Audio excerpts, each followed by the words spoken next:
I lay completely still in the dark, regulating my breathing so it sounded like the deep, heavy sleep of a fragile 75-year-old man.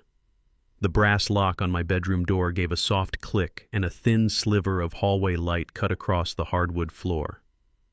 My daughter's husband, a man who drove a shiny Tesla and wore imported Italian suits, was currently crawling on his hands and knees across my faded rug like a common street thief. He was heading straight for the hidden floor safe in the corner of my room, expecting to find the meager life savings of a retired black contractor. What he found inside that heavy steel box made the blood drain entirely from his face, freezing him in absolute terror. Before I tell you what broke this arrogant man in the middle of the night, please let me know where you are watching from in the comments below. Hit like and subscribe if you have ever had to teach a hard and unforgiving lesson to someone who severely underestimated your worth. My name is Curtis Miller.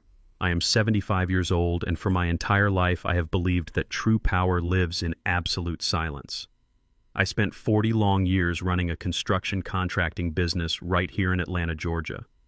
I built foundations from the Georgia dirt up, working 12-hour days under the blistering sun so my family would never have to know the sting of poverty. My hands are thick and covered in calluses, a roadmap of a lifetime of honest labor. When my beautiful wife Evelyn passed away 5 years ago, she left me with one primary mission in this world: protect our only daughter Maya. Maya is brilliant. She is a top-tier surgeon who spends 80 hours a week saving lives in the operating room. But Evelyn always told me that Maya was far too naive when it came to the greed and manipulation of men. My wife was right. Maya married a man named Preston Vance. Preston is 40 years old, white, and introduces himself to everyone as the director of a cryptocurrency and real estate investment fund. To hear him talk at our Sunday family dinners, you would think he owned half the city of Atlanta. He has soft, manicured hands that have never seen a day of hard work in his life. He always looked at me with this thinly veiled pity, addressing me slowly and loudly, as if my age and my worn-out denim overalls meant my brain had stopped functioning decades ago. He loved to use condescending words disguised as fake sympathy.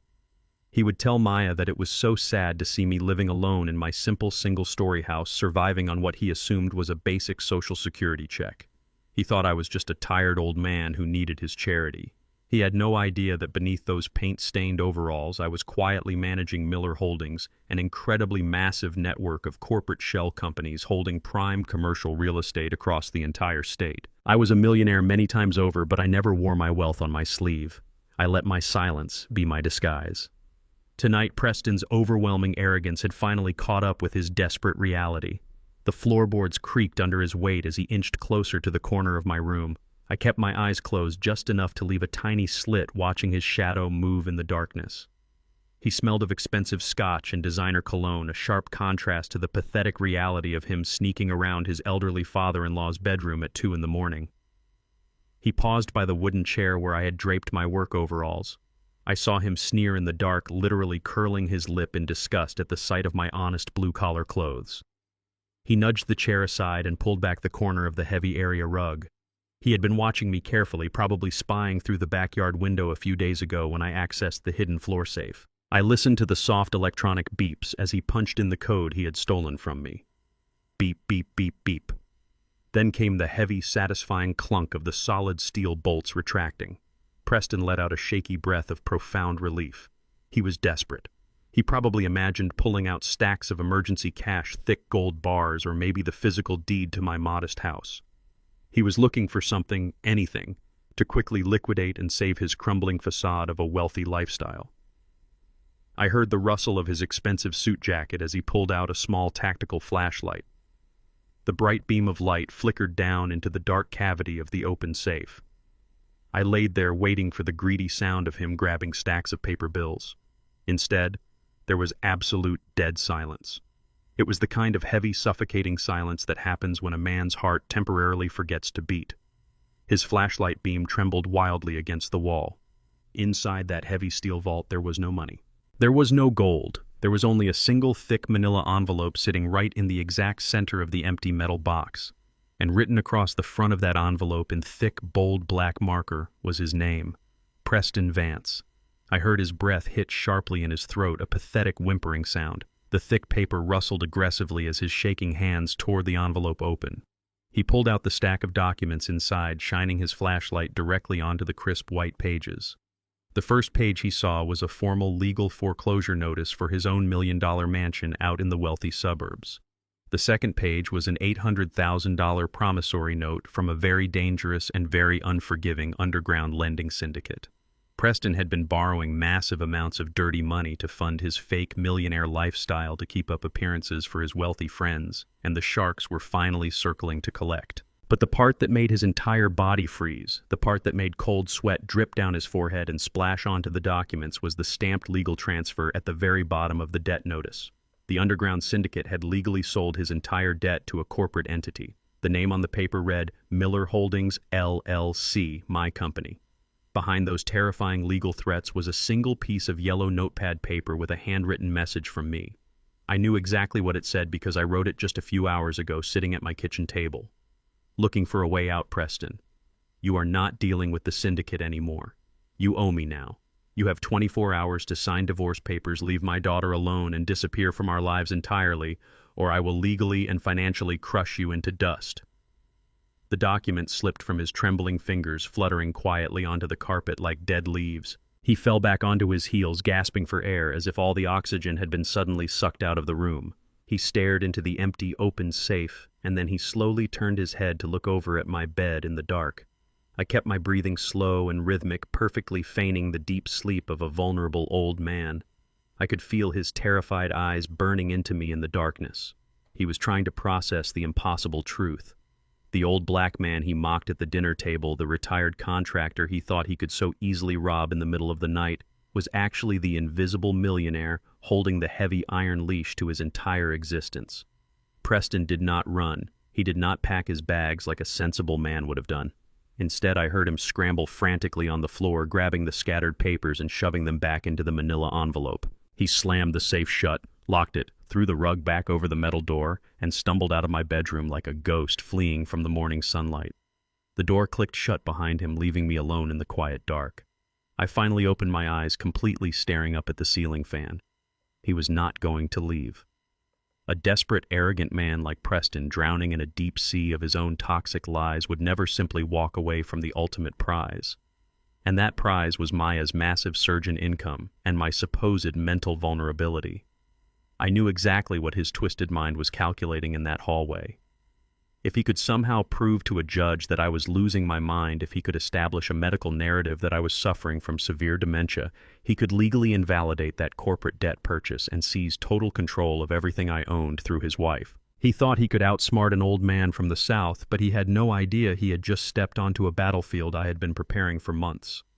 The silent war for my daughter's freedom and my family's legacy had just begun.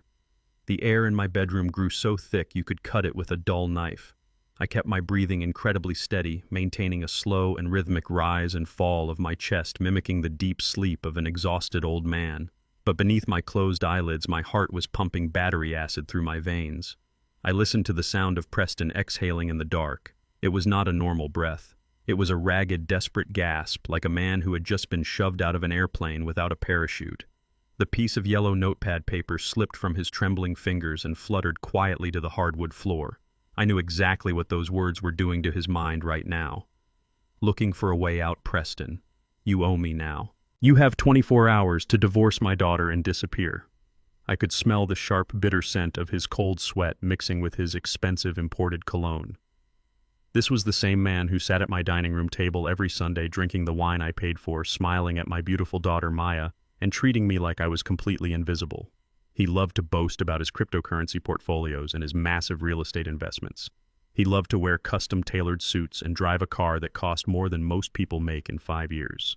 But the papers lying on my floor told the absolute undeniable truth. He was a complete fraud. He was an empty shell of a man drowning in $800,000 of dirty debt from an underground lending syndicate. Those people do not send polite letters when you miss a payment. They send men who break bones and burn houses down to the foundation. I bought that debt through my holding company to put a solid steel collar around his neck. I did it to protect my Maya. Preston dropped to his knees right there on the edge of my faded rug. I cracked my right eye open just a fraction of an inch to watch him.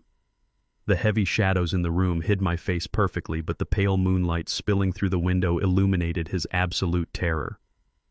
He was shaking so violently that I could hear his expensive luxury watch rattling against his wrist. He was doing the frantic math in his head, and the numbers were adding up directly to his own funeral.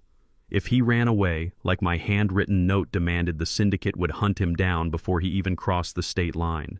They do not let $800,000 just walk away into the night.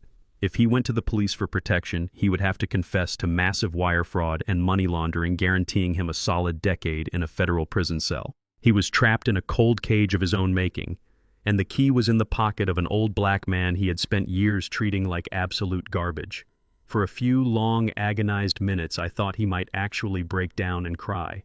I thought the sheer crushing weight of his massive failure would break his spirit and force him to surrender right there on my floor. But I forgot the golden rule about cornered animals. When they finally realize they cannot run, they bare their teeth and prepare to kill. Slowly, the pathetic trembling in his shoulders began to stop. His ragged, panicked breathing smoothed out, turning into a cold and calculated rhythm. I watched as he reached out and picked up the yellow notepad paper from the floorboards. He did not look terrified anymore. He looked like a hungry predator that had just found a tiny loophole in a deadly trap. You see, Preston is not a highly intelligent man, but he is a deeply manipulative one. I could practically hear the gears turning inside his head, putting the pieces together. He realized that the debt purchase was executed by my corporate entity, Miller Holdings. He realized that I was the sole invisible mastermind behind his current nightmare. But he also knew that I was 75 years old. If I were to suddenly die, my company would fall into a complicated and lengthy probate process, tying up the debt collection for years. But even better than my death, what if I simply lost my mind? What if the poor old retired contractor suddenly developed severe dementia?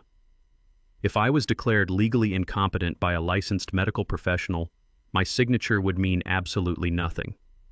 My corporate contracts could be completely contested and frozen in court. And who would the state appoint to manage my medical and financial affairs? My only living relative, my loving and trusting daughter Maya. And who controls Maya with relentless emotional manipulation and daily gaslighting? Preston Vance. The realization must have hit him like a bolt of lightning in the dark. He did not need to run away. He did not need to pay the massive debt. He just needed to completely destroy my mind, or at least convince the rest of the world that my mind was already gone. If he could successfully paint me as a senile, delusional old man holding on to crazy, paranoid conspiracy theories about his highly successful son-in-law, no judge in the country would uphold my legal maneuvers. He would simply have Maya file for a durable power of attorney, and he would stand right behind her, guiding her hand to sign away every single asset I had built over 40 years of blood and sweat. He would liquidate my properties, pay off the dangerous syndicate, and walk away a wealthy free man while I rotted in a locked room of some sanitized corporate nursing home. He slowly stood up from the floor. The moonlight caught his face, and the expression I saw made my blood run freezing cold. The panic was completely gone, wiped away like chalk on a board. In its place was a sinister, arrogant smirk. He crumpled my handwritten note into a tight ball in his fist, crushing it with all the strength he had. He stuffed the crumpled paper deep into his jacket pocket, and then he turned his body to face my bed. I did not move a single muscle. I kept my breathing deep and steady, even though every instinct in my body was screaming at me to stand up and throw him out of my house by his throat. He walked silently toward the foot of my bed, his leather shoes making no sound on the rug. He stood there towering over me, staring down at my resting face in the darkness. I could feel the sheer malice radiating from him, filling the room like a toxic gas. He was looking at me not as a father-in-law, not as a human being, but as a temporary obstacle that needed to be surgically removed. He thought I was just a sleeping fool, completely unaware that the countdown to my psychological destruction had just begun. I thought about Maya in that moment. My beautiful, brilliant daughter who spent her days performing miracles in the operating room, saving the lives of absolute strangers. She had a heart made of pure gold, just like her mother Evelyn. But that golden heart made her blind to the darkness, living right inside her own home. She loved Preston. She truly believed his elaborate lies about his stressful investment deals and his late-night business meetings. She trusted him completely. If Preston started whispering in her ear that her father was losing his memory, that her father was becoming a danger to himself, she would believe him because she loved him. He was going to weaponize my own daughter's love and medical background against me. He was going to use her compassion to legitimize his vicious lies. Preston stood at the foot of my bed for what felt like an absolute eternity. He was savoring the moment, silently declaring war against an old man he thought was fast asleep and oblivious. Finally, he turned around and walked out of the room. I heard the door click shut with a soft metallic snap. The house fell back into absolute silence. But it was not a peaceful silence. It was the heavy, suffocating silence that comes just before a massive hurricane makes landfall and destroys everything in its path. I slowly opened my eyes and sat up in the darkness. I looked at the spot on the rug where he had been kneeling just moments ago. He had made his choice. He was not going to take the 24-hour exit I offered him. He was going to stay, and he was going to try to take everything from me. I reached over to my nightstand and picked up the framed photograph of my late wife, Evelyn. I touched the cold glass, tracing the outline of her smiling face. "I promised you I would protect our little girl," I whispered to the empty room. "And I am going to keep that promise no matter what it takes." Tomorrow morning, the games would begin. I knew exactly what Preston was going to do because cowards always play from the exact same handbook.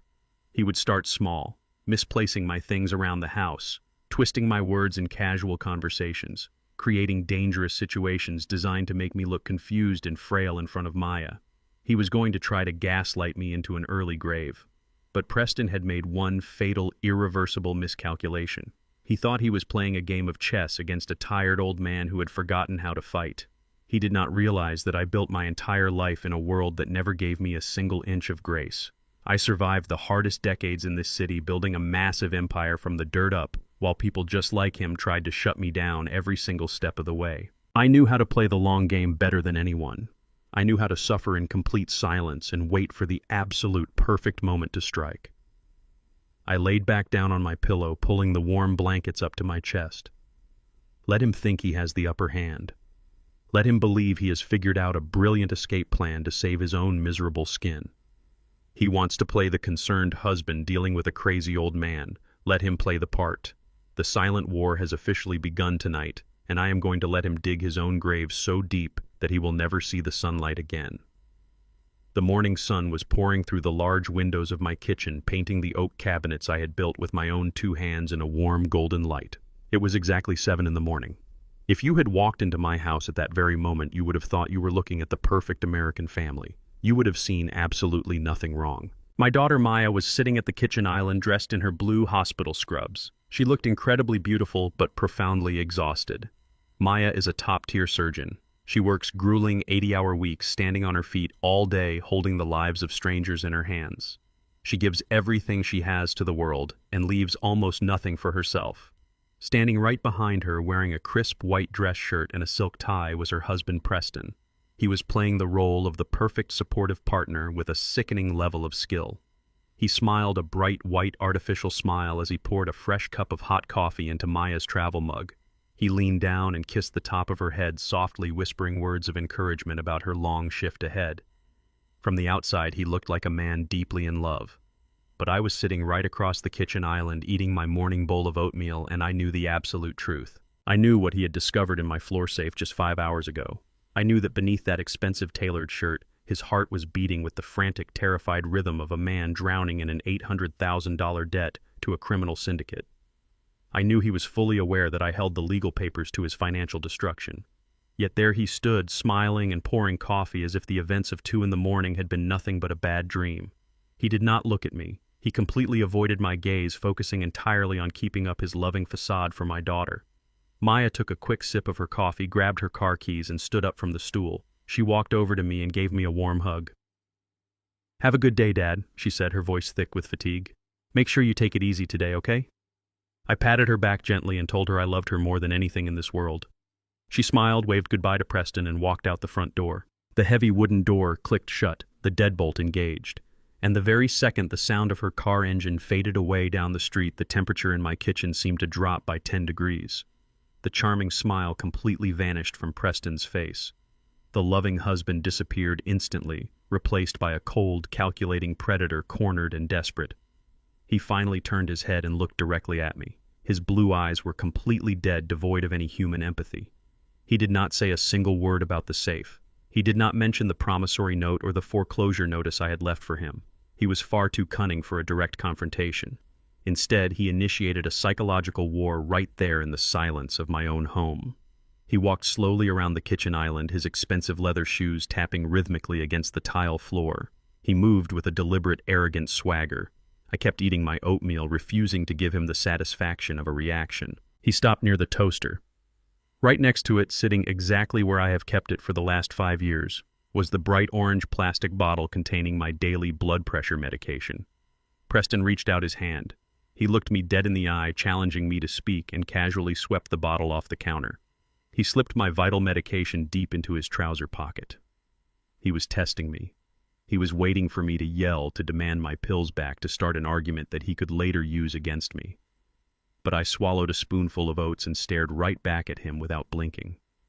I had survived decades on ruthless construction sites, facing down men much tougher and much smarter than this fragile fraud. A stolen bottle of pills was not going to make me break my silence. When he saw that I was not going to react, his jaw tightened in frustration. He walked over to the small ceramic bowl near the entryway where we kept our spare keys. Inside that bowl was my heavy metal keychain holding the keys to my old rusted Chevy pickup truck. That truck is not worth much money, but it holds decades of memories with my late wife Evelyn. Preston picked up the keychain. They jingled loudly in his soft, manicured hands. He walked over to the tall stainless steel trash can under the sink, stepped on the pedal to open the lid, and dropped my keys right into the garbage among the wet coffee grounds and discarded eggshells. The message was loud and clear. He wanted me to spend my entire morning frantically searching the house for my lost keys. He wanted Maya to come home exhausted from a 12-hour surgery, only to find her elderly father tearing the living room apart looking for things he had misplaced. He was carefully, deliberately planting the seeds of confusion. He wanted me to doubt my own memory, and he wanted my daughter to witness my supposed mental decline. It was a vicious, cowardly tactic. But throwing my keys in the trash was merely child's play compared to what he did next. Preston walked back toward the center of the kitchen. He leaned casually against the granite counter right next to my gas stove. He pretended to check the time on his luxury watch, fixing his cuffs with an air of complete indifference. And then, with a subtle, almost invisible flick of his wrist, he turned the front right burner knob just a fraction of an inch. He did not turn it far enough to trigger the igniter spark. He turned it just enough to open the valve. A faint hissing sound began to fill the quiet kitchen. Within seconds, the sharp chemical odor of natural gas started to drift through the air, settling heavily in the room. Preston smirked at me, a cold, evil curve of his lips. He turned his back and casually walked out of the kitchen, heading straight up the wooden stairs to his home office. He left me sitting there with the deadly gas silently leaking into my home. I did not jump up in a panic. I did not shout for him to come back. I slowly placed my spoon down into my empty bowl. The smell of the gas was growing stronger, burning the back of my throat. I stood up, pushed my wooden chair back, and walked calmly over to the stove. I reached out and firmly turned the knob back to the off position. The quiet hissing instantly stopped. Standing there in the center of the kitchen, the absolute pure evil of his grand strategy became crystal clear to my mind.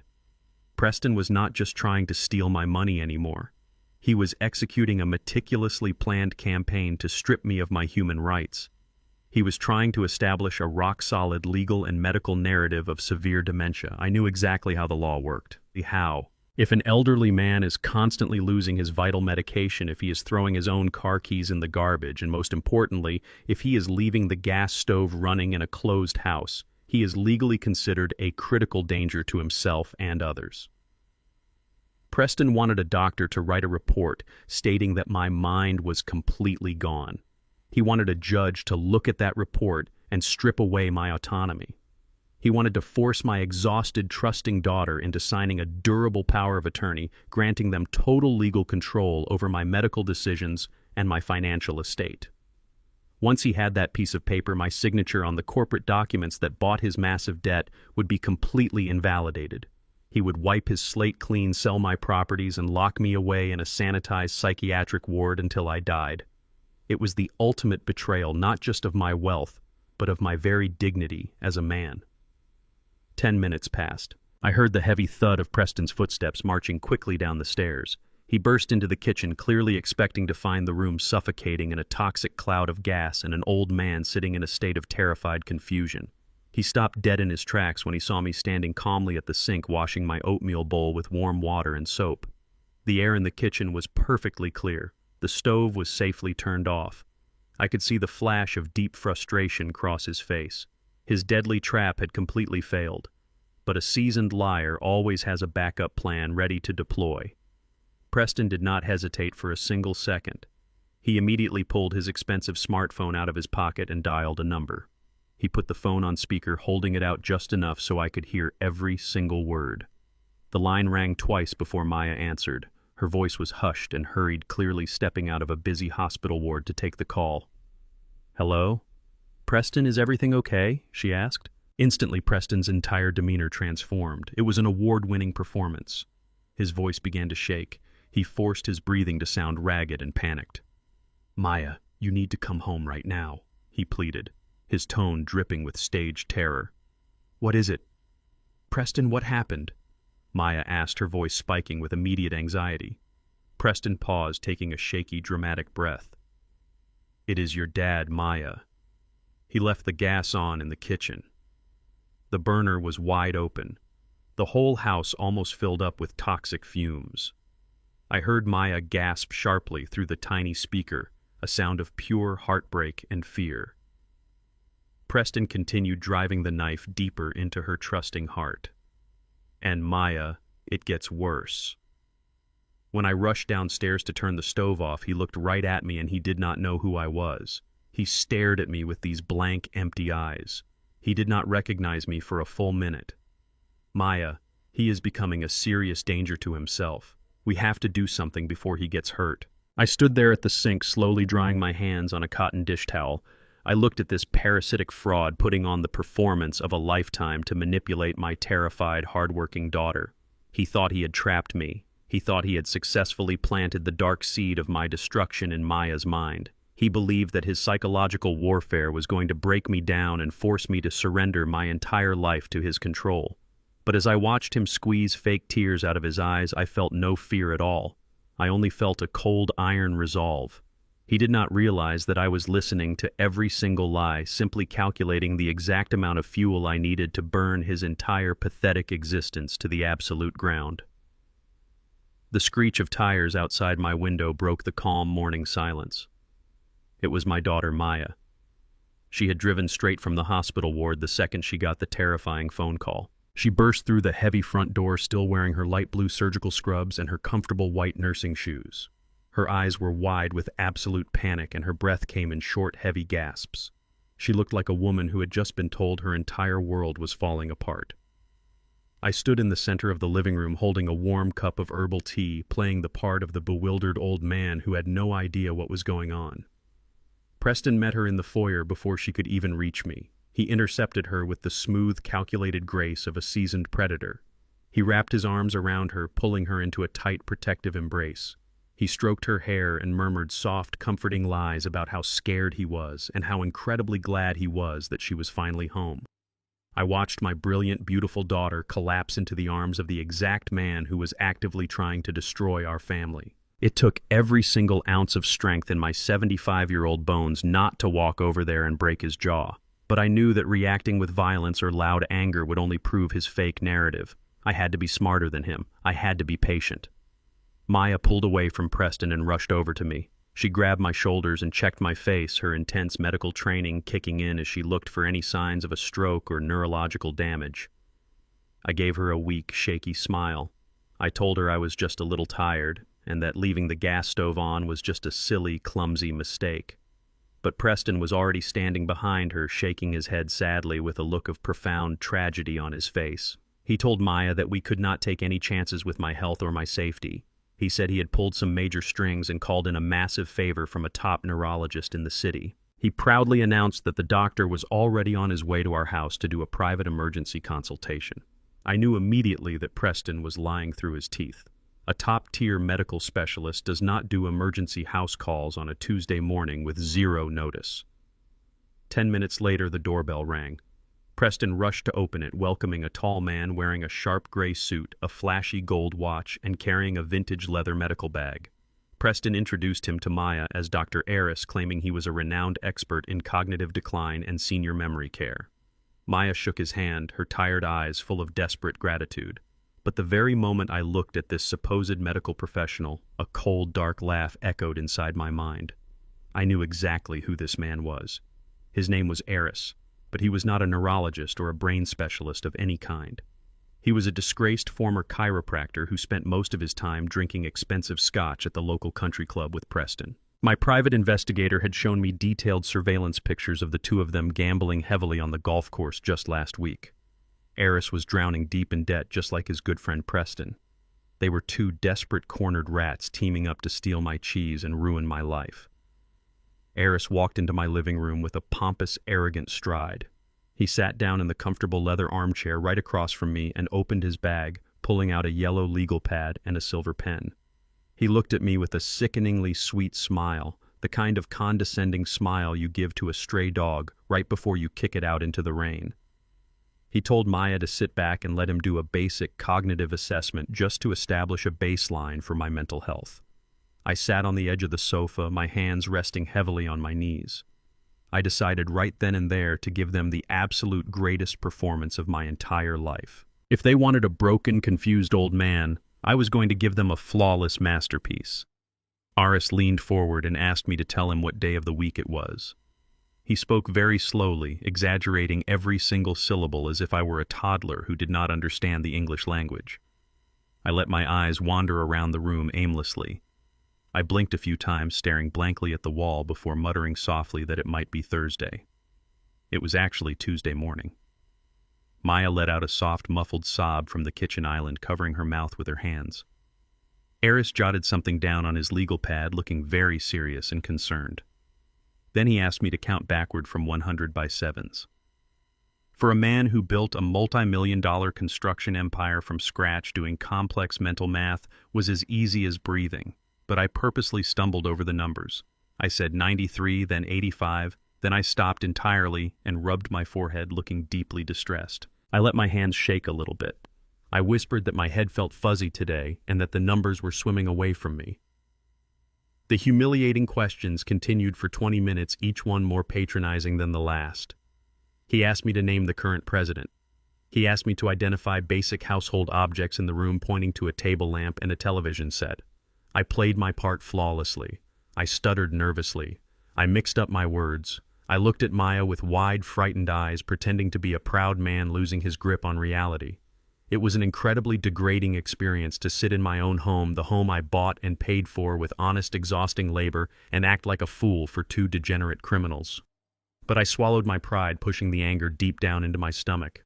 Every time I stumbled over a simple word, Preston would look at Eris and give a subtle, hidden nod of approval. They thought they were so incredibly clever. They thought they had successfully backed an old man into an inescapable corner. They did not realize that I was the one building the cage around them, brick by heavy brick. After the insulting charade was finally over, Eris closed his notepad and let out a long, heavy, dramatic sigh. He stood up slowly and asked Maya to step into the hallway for a private medical conversation. But he deliberately made sure to leave the wooden door cracked open just enough so that his voice would carry clearly into the living room. He wanted me to hear my own medical death sentence. He wanted to break my spirit completely and make me surrender to my fate. I sat quietly on the sofa, keeping my head bowed down, but my ears were sharply tuned to every single word they spoke in the hall. Eris spoke to Maya in a grave, hushed tone meant to convey deep professional sympathy. He told her that the results of the cognitive test were deeply concerning. He used big, complicated medical words to sound official, throwing in phrases like rapid neurological deterioration and severe cognitive impairment. He told my beautiful, heartbroken daughter that her father was displaying classic, undeniable signs of early-stage dementia. He said the incident with the gas stove was a massive, dangerous red flag that could not be ignored. He warned her that if I was left alone in the house for even a few hours, I could accidentally burn the entire place down or wander into busy traffic and get killed. Maya was crying softly, asking him through her tears if there was any medication or experimental treatment that could reverse the terrible damage to my brain. Eris told her that the condition was completely permanent and highly progressive. He delivered the final crushing blow, telling her that I needed around-the-clock supervision from professionals. He said the safest, most responsible option was to place me in a secure assisted living facility immediately before I caused a fatal tragedy. I heard Maya completely break down in the hallway. The heavy, painful sobs of my only child echoed off the walls, tearing right at my heart. She had spent her whole life looking up to me as her strong protector, and now she truly believed I was fading away into a dark, empty shell. Preston moved in instantly to capitalize on her grief. He wrapped his arms around her, pulling her tightly against his chest. He shushed her gently, playing the role of the devoted, loving husband she could lean on in her darkest hour. But as he held my weeping daughter, he slowly turned his head to look back into the living room. He looked right through the crack in the door, making direct eye contact with me. I kept my face blank and frail, but I saw exactly what he was doing. Preston smiled. It was not a smile of comfort or sympathy. It was a wicked, triumphant, sinister smirk. He was looking at me like a butcher looks at a piece of meat on the cutting board. He had successfully manipulated my daughter into believing his entire fabricated reality. He had an official medical diagnosis from his crooked friend to back up his terrible lies. He leaned down, resting his chin on Maya's shoulder, his cold blue eyes never leaving mine. I watched his lips move as he whispered softly into her ear. His voice carried just enough for me to catch the deadly poison hidden in his words. He told her they needed to get my finances in order before my mind completely goes. The sheer audacity of this man was almost impressive to witness. He was comforting my devastated daughter while actively plotting to steal her entire inheritance and strip away my basic human freedom. He wanted her to sign away my life so he could liquidate my hard-earned properties and pay off his massive debts to the underground syndicate. He truly thought he had just won the war. He thought the fake doctor and the fake diagnosis were the final nails in my coffin.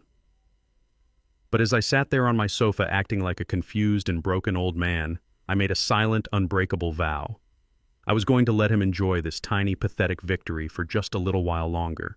I was going to let him climb all the way to the very top of his mountain of lies, because the higher he climbed, the harder he was going to fall. And when I finally ripped the floor out from under him, there would be absolutely nothing left but ash. The sun had completely set by the time dinner time rolled around, casting long, dark shadows across the hardwood floors of my home. The heavy, emotional toll of the morning had completely drained the life out of the house. Maya was sitting at the large mahogany dining table, a table I had sanded and stained with my own 2 hands 30 years ago. She was staring blankly at a plate of untouched roasted chicken and vegetables. The vibrant, brilliant surgeon who usually commanded operating rooms with absolute authority now looked like a shattered little girl. The fake diagnosis from that fraudulent doctor had broken her heart into 1,000,000 tiny pieces. She kept glancing over at me with eyes full of profound grief and a terrifying helplessness. I was sitting just a few feet away in my favorite worn leather armchair, wrapped in a thick knit blanket, holding a warm mug of chamomile tea. I was playing my part to absolute perfection, staring out the window with the vacant, unfocused expression of a man whose mind was slowly slipping away into the fog. But my mind was not in the fog. My mind was razor sharp, watching every single move Preston made. Preston was buzzing with a barely contained electric energy. He tried to hide it beneath a mask of solemn concern, but I could see the greed practically vibrating underneath his expensive, tailored skin. He was moving around my kitchen, cleaning plates and pouring wine, acting like the devoted caretaker who was bravely stepping up to manage a sudden family tragedy. He wanted to strike while the iron was scorching hot. He knew that Maya was emotionally compromised, exhausted from her 80-hour work week, and completely devastated by the lie he had orchestrated that morning. A predator always attacks when the prey is wounded, and Preston was the lowest kind of predator. He dried his soft, manicured hands on a dish towel, took a deep breath, and walked over to his leather briefcase resting on the kitchen counter. I watched over the rim of my tea mug as he pulled out a thick stack of crisp white legal documents. The trap was officially being sprung. He walked over to the dining table and gently placed the stack of papers right next to Maya's untouched dinner plate. The heavy thud of that paper hitting the wood sounded like a judge dropping a gavel. Maya blinked, pulling her eyes away from me to look down at the documents. She looked confused, her exhausted brain struggling to process what was happening. Preston pulled up a chair and sat intimately close to her, covering her small, trembling hand with his own. He spoke in a soft, hushed voice, dripping with a sickeningly sweet, fake empathy. He told her that he had spent the entire afternoon making emergency calls to some top estate lawyers in the city. He said that after what Dr. Aris had told them that morning, they absolutely could not afford to wait another day. He told her that my supposed mental decline was aggressive and unpredictable, and that if they did not establish a solid legal framework immediately, the state could step in and freeze all of my assets, tying up my medical care in endless bureaucratic red tape. I sat in my armchair taking a slow, careful sip of my hot tea. The sheer audacity of his lies was almost breathtaking. He was laying out a durable power of attorney document. I did not need to read the fine print to know exactly what it said. I had dealt with enough contracts in my 40 years of construction to spot a financial death warrant from a mile away. Preston was asking Maya to sign as the primary agent over my entire life, but he had strategically woven himself into the paperwork as the co-agent with full autonomous authority. He was structuring it so that he could act on my behalf, sign deeds, access bank accounts, and liquidate assets without ever needing Maya's physical presence or secondary approval. He was asking her to hand him the keys to my kingdom on a silver platter. Maya stared at the bold black letters at the top of the page and physically recoiled. She pulled her hand out from under his, shaking her head. The guilt was eating her alive. She looked over at me sitting quietly in my chair, and fresh tears welled up in her beautiful brown eyes. She whispered that it felt wrong. She said it felt like she was stealing my life away from me behind my back. She told Preston that I was a proud man, a man who had built a business from the ground up, and that stripping away my independence in a single day felt like a massive betrayal. She pleaded with him to just wait a little longer, to get a second opinion from another doctor, or to try bringing in a home health nurse before resorting to extreme legal measures. My heart swelled with pride for my daughter. Even under the crushing weight of exhaustion and manipulation, her moral compass was fighting desperately to point true north. She loved me too much to simply erase me with the stroke of a pen. But Preston had anticipated her hesitation. He knew Maya better than anyone, and he knew exactly which emotional buttons to push to override her guilt. He did not get angry. He did not raise his voice. Instead, he leaned in closer, wrapping his arm around her shoulders, and pressed his forehead against her temple. He began to weaponize her own life against her. He spoke in a soothing, hypnotic rhythm, telling her how incredibly proud he was of her medical career. He reminded her of the grueling hours she spent at the hospital, the lives she saved every single day, the immense pressure she carried on her shoulders.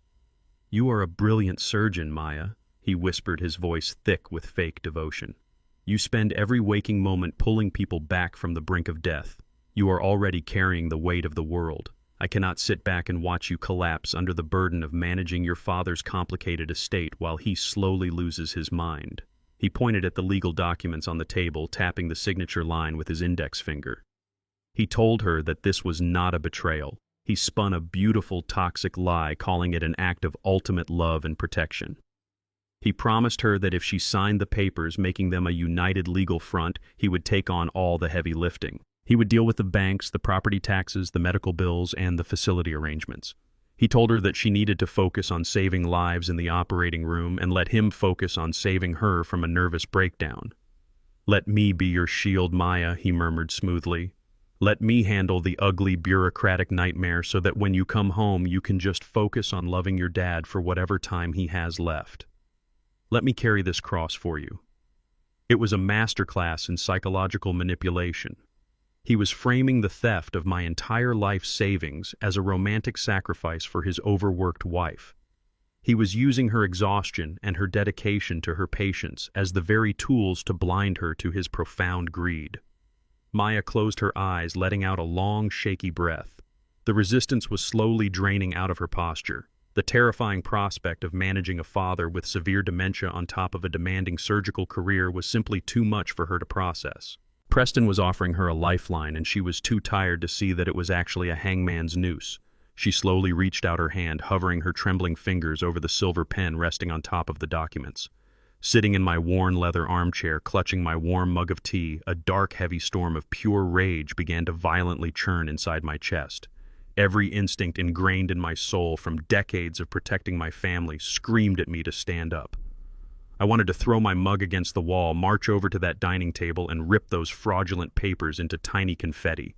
I wanted to grab Preston by the collar of his expensive dress shirt, drag him out into the front yard, and expose him to my daughter right then and there. I wanted to shout that I was not sick, that my mind was sharper than a steel trap, and that the man comforting her was drowning in an $800,000 debt to dangerous criminals. But I clamped my jaw shut, forcing my body to remain completely still. I locked my eyes onto the television screen, pretending to watch a meaningless evening broadcast. I had to restrain myself with a discipline that physically hurt my bones, because I knew exactly how Preston had designed this trap. If I suddenly jumped out of my chair yelling and screaming about hidden debts and secret conspiracies, I would be playing the exact role he had written for me. In Maya's fragile, traumatized state, an outburst of aggressive, paranoid shouting would not look like a father defending his empire. It would look exactly like the tragic, aggressive dementia Dr. Eris had warned her about that very morning.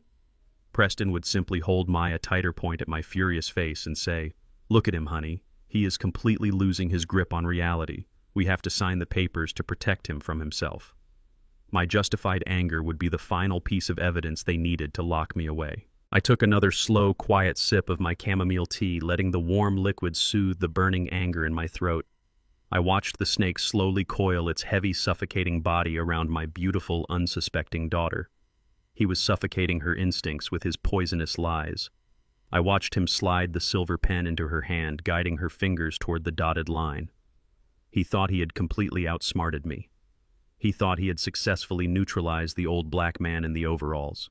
As I sat there wrapped in my blanket staring blankly at the wall, the mask of the confused, fading elder slipped away deep inside my mind. A cold, razor-sharp clarity washed over me. Trying to reason with Maya right now was useless. Trying to fight Preston in a shouting match in my living room was a losing battle. I needed something far more devastating than an argument. I needed to let him believe he had won the war so completely that he would confidently walk himself right to the edge of the highest cliff. I needed a nuclear option. Something so legally bulletproof and so publicly destructive that he would never be able to twist the narrative again. I let a tiny invisible smile touch the corners of my mouth in the shadows of the room.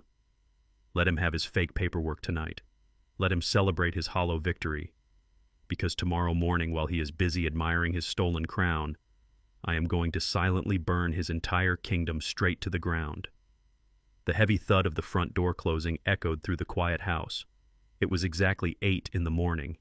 I was sitting in my worn leather armchair staring at the television screen, playing the part of the fragile, confused old man to absolute perfection.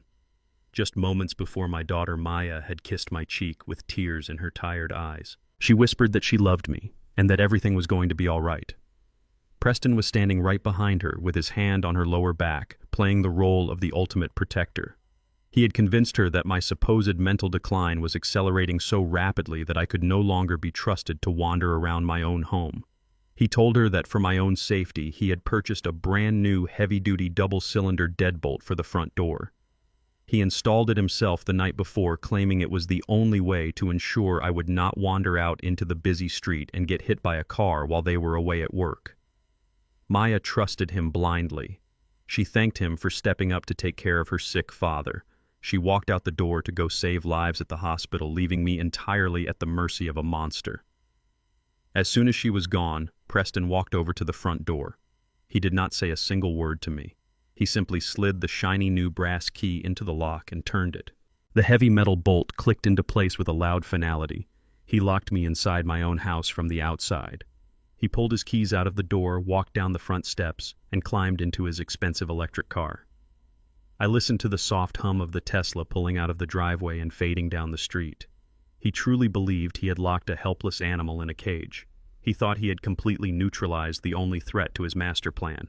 But the second the sound of his car tires vanished into the distance, the frail, hunched posture left my body completely.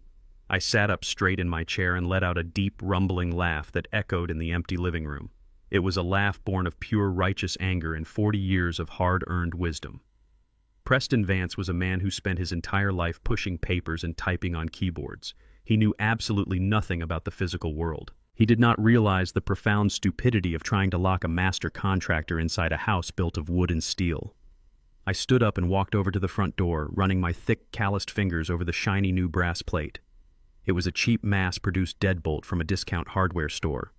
A man like Preston thought a shiny piece of metal was enough to hold me captive.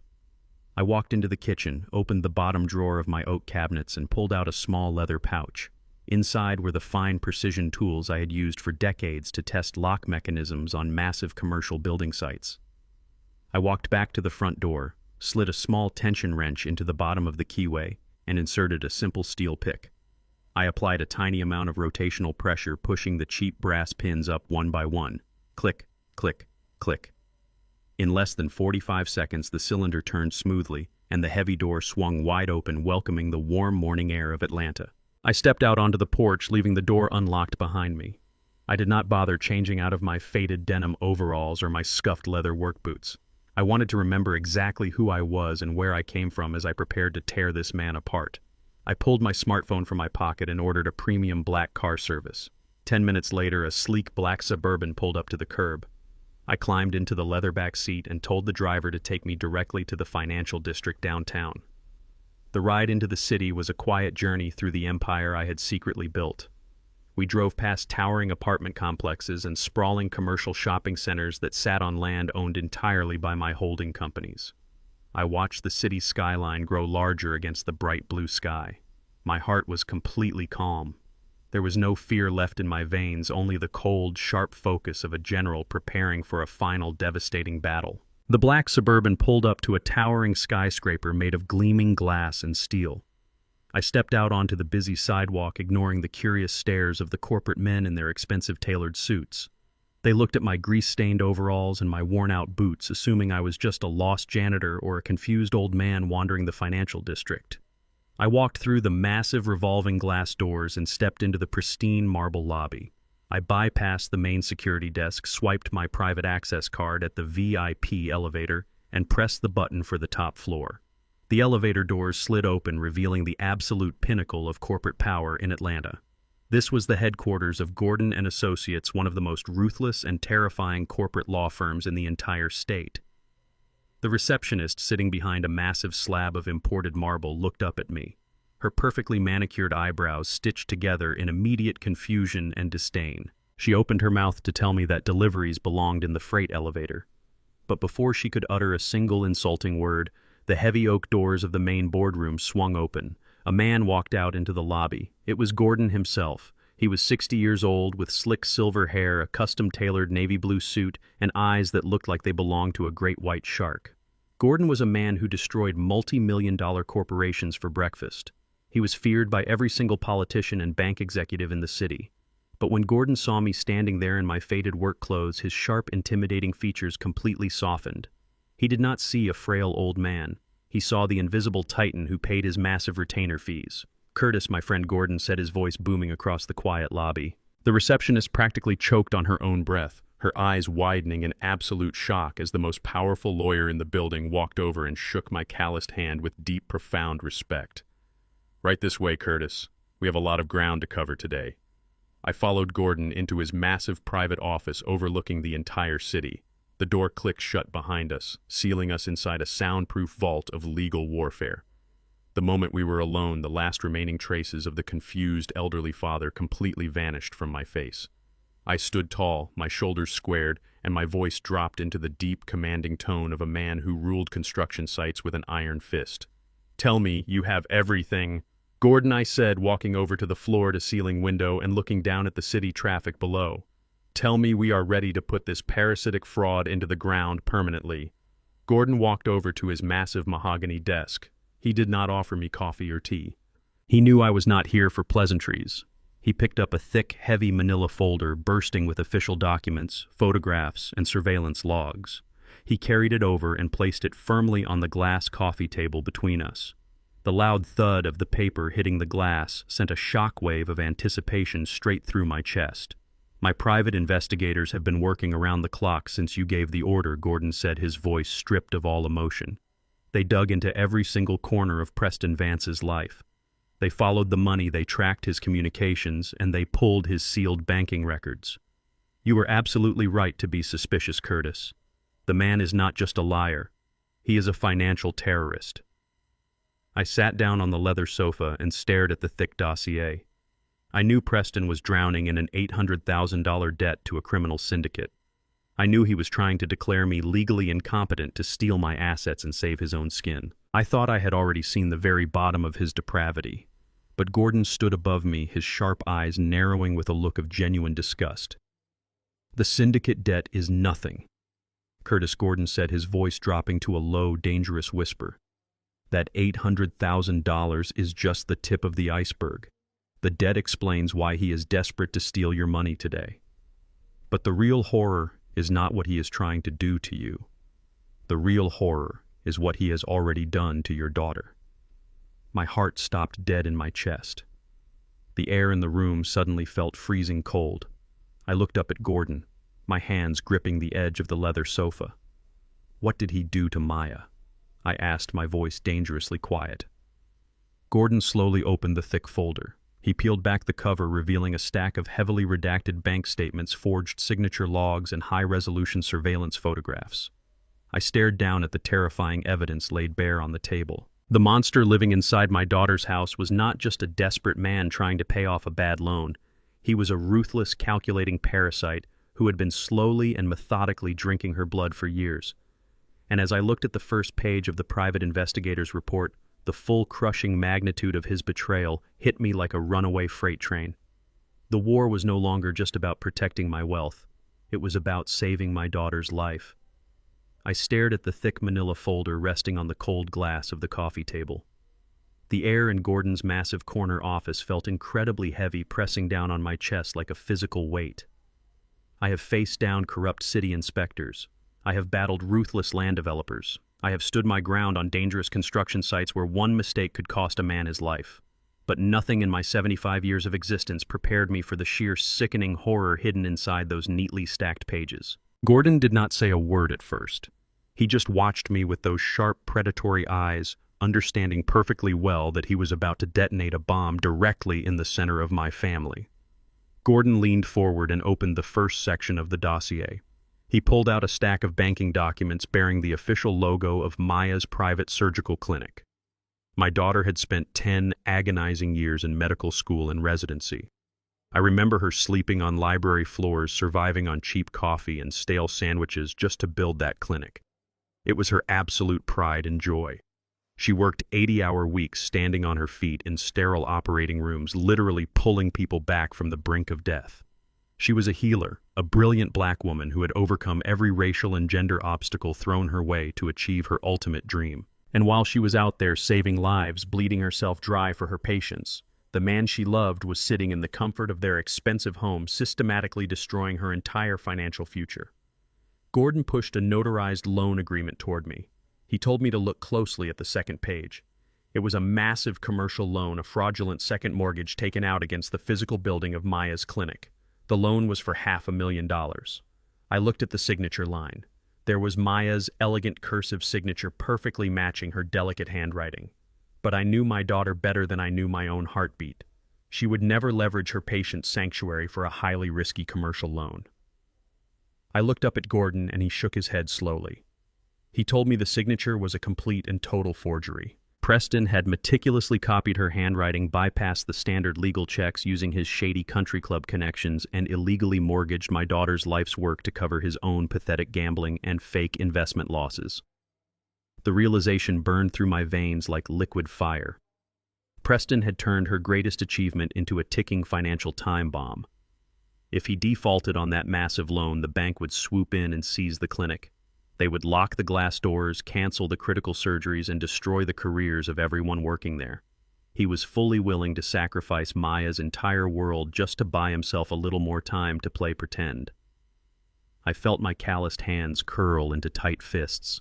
My fingernails dug so hard into my palms that the tough skin almost broke. I thought about Maya coming home every night with dark, exhausted circles under her beautiful eyes, collapsing onto the living room sofa while Preston poured her a glass of expensive wine and played the role of the endlessly supportive husband. He was smiling at her, kissing her forehead, all while knowing he had secretly forged her name on a catastrophic federal bank loan. He was a parasite feeding off a lioness. He saw her hard work not as something to respect, but as a convenient piggy bank he could smash open whenever he pleased. I took a slow, deep breath, trying to control the violent hurricane churning inside my chest. I told Gordon that Preston was a dead man walking. I told him that I was going to tear this fraudulent coward apart piece by piece until there was absolutely nothing left of him but a terrible memory. But Gordon just looked at me with a grim, sorrowful expression. He did not smile. He did not agree. He just slowly turned the page to the next section of the dossier. "Curtis," my friend Gordon said, his voice dropping to a low, somber rumble. "The forged mortgage is terrible, but it is not the worst thing he did to your family."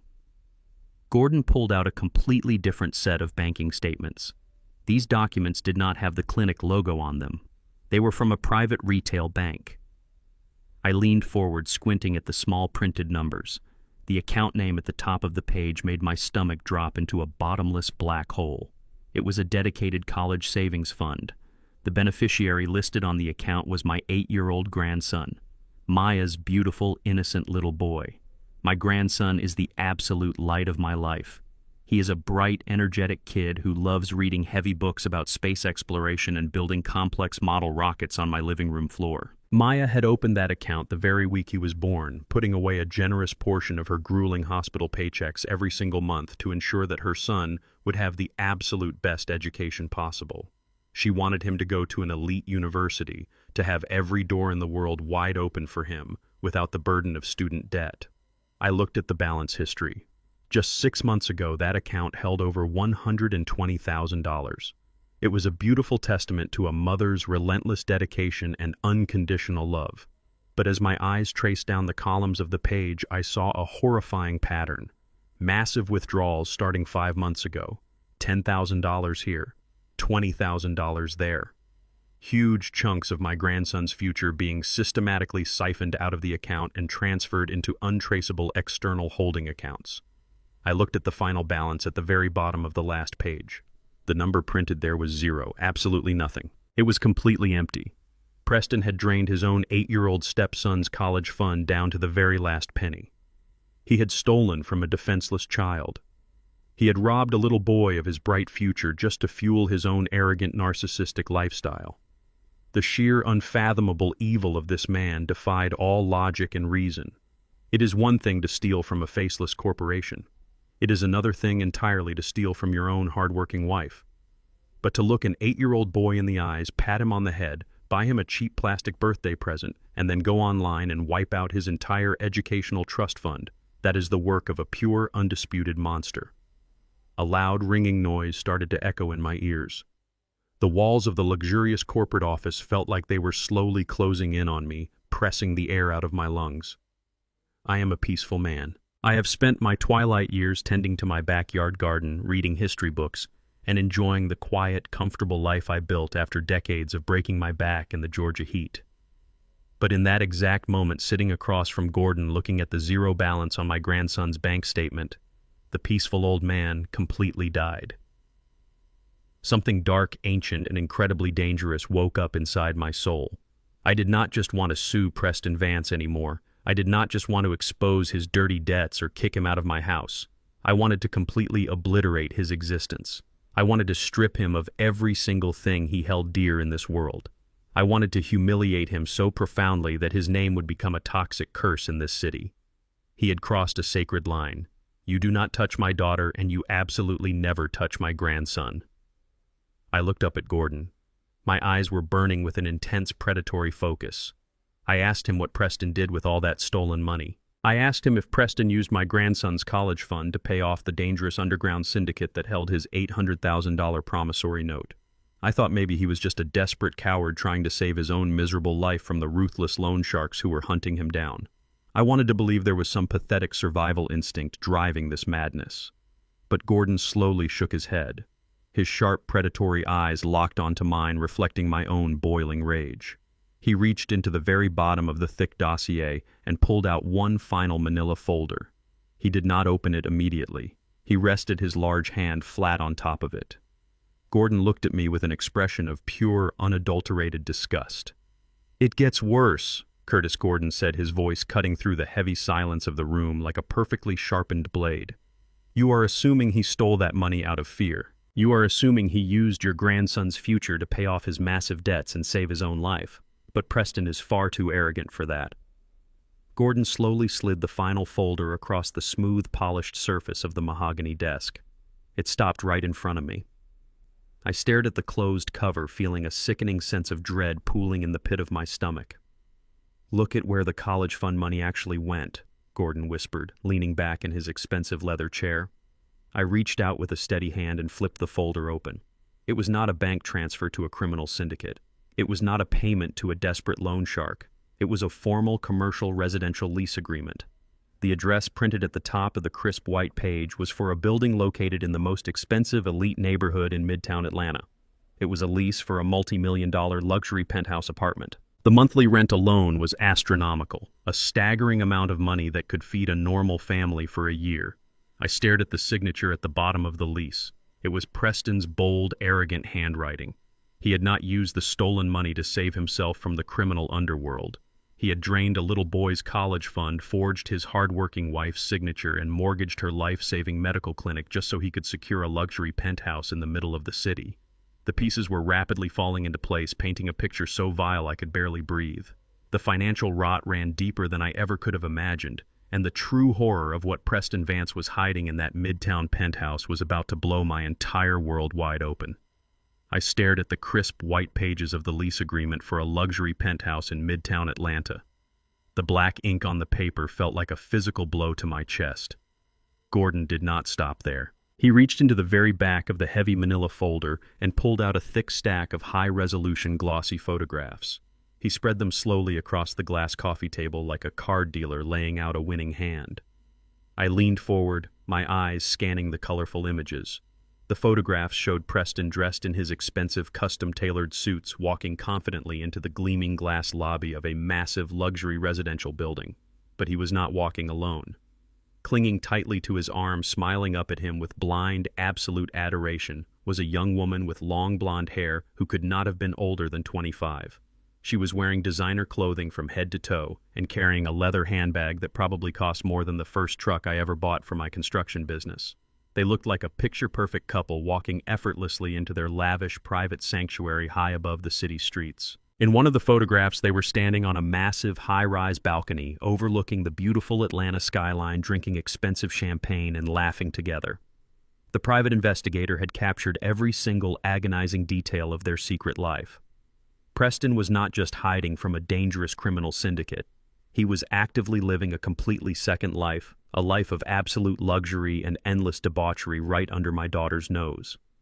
He was playing the role of a stressed investment banker at home with Maya, while spending his sunny afternoons drinking expensive imported wine with a girl who was young enough to be his own child. The sheer arrogant entitlement of this man made the blood pound fiercely in my temples. He was a parasite of the highest order. Gordon handed me another thick stack of financial documents. These were credit card statements, but they were absolutely not in Preston's name. They were Maya's personal platinum credit cards, the ones she kept strictly for extreme emergencies and medical clinic supplies. I read through the long, terrifying list of astronomical charges. There were thousands of dollars spent at high-end jewelry stores in the wealthy shopping districts. There were massive bills from luxury furniture boutiques to furnish that secret Midtown penthouse. There were extravagant charges from exclusive five-star restaurants located all over the city. Preston had brutally stolen his own 8-year-old stepson's college fund to pay the massive cash deposit on the penthouse, and now he was systematically draining my daughter's credit limit to buy diamond necklaces and designer shoes for his young mistress. I pictured my beautiful Maya in my mind. She was standing on her aching feet for 12 to 14 hours a day, covered in blood and surgical fluid, fighting with every ounce of her spirit to save human lives in a freezing cold operating room. She came home every single night with deep, dark circles under her tired eyes, just wanting a few hours of peaceful rest. And while she was literally breaking her back to provide a wonderful life for her family, her husband was casually swiping her hard-earned plastic cards to fund a secret romantic fantasy across town. He was sucking the very life out of my beautiful girl drop by agonizing drop. The rage I felt burning inside me was no longer just a hot, chaotic fire. It turned into something entirely different. It turned into a cold, absolute certainty. I was going to ruin this man permanently. Gordon saw the dangerous quiet settling over my posture. He reached into his dark suit pocket and pulled out a small digital audio recorder. He set it gently on the glass table right on top of the photographs of the smiling mistress. The private investigator managed to get a highly sensitive directional microphone pointed directly at their penthouse balcony yesterday evening. Gordon said, his voice low and incredibly tight. "You need to hear this, Curtis. You need to hear exactly what his ultimate endgame really is." Gordon reached out and pressed the play button. The recording was slightly muffled by the blowing city wind, but Preston's arrogant, entitled voice cut through the background static with terrifying clarity. I heard the sharp clinking of crystal glasses touching together in a toast. Then I heard Preston speak. He was laughing a cruel, relaxed, sinister sound. "Do not worry about the money, baby," he said to the young woman. "It is all coming together perfectly. Once the old black guy is locked in the psych ward, I will liquidate his dirt-cheap lots. Maya will sign whatever I put in front of her. We will be in Switzerland by Christmas." The digital recording clicked off. The massive corporate office fell into a heavy, suffocating silence. I sat completely frozen in my leather chair. The casual racial slur, the absolute, undeniable contempt in his voice, the terrifying simplicity of his evil master plan. It all echoed in my mind like a dark funeral bell.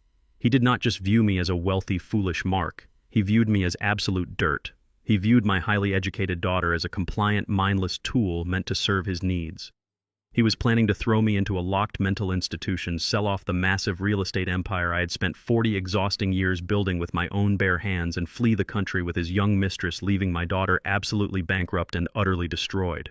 He was going to leave a brilliant surgeon and her innocent 8-year-old son with nothing but a mountain of fraudulent debt. Gordon cleared his throat loudly. The sound brought my racing mind back to the present moment. He looked at me with deep professional concern etched across his face. "We can call Maya right now," Curtis Gordon offered, pushing the telephone across the desk. "We can bring her straight to the office, show her these awful photographs, and play that audio recording. We can end this entire nightmare today. We can have him thrown out of her house before dinner time." I stared down at the glossy picture of Preston kissing his mistress on that expensive balcony. My heart ached desperately for my daughter. I wanted nothing more in this world than to wrap my strong arms around her and shield her from this terrible incoming pain. But I shook my head slowly side to side. "No," I said, my voice sounding like crushed gravel. "We cannot tell Maya, not yet." Gordon frowned, looking genuinely surprised by my answer. "Why not?" he asked, leaning forward. "She deserves to know the absolute truth before he forces her to sign any more fraudulent legal documents." I looked up at my brilliant, ruthless lawyer. "Because you do not know how deep his psychological grip actually goes," I explained carefully. "Preston has spent years perfectly calibrating his emotional manipulation over my daughter. He has isolated her emotionally and exhausted her mentally.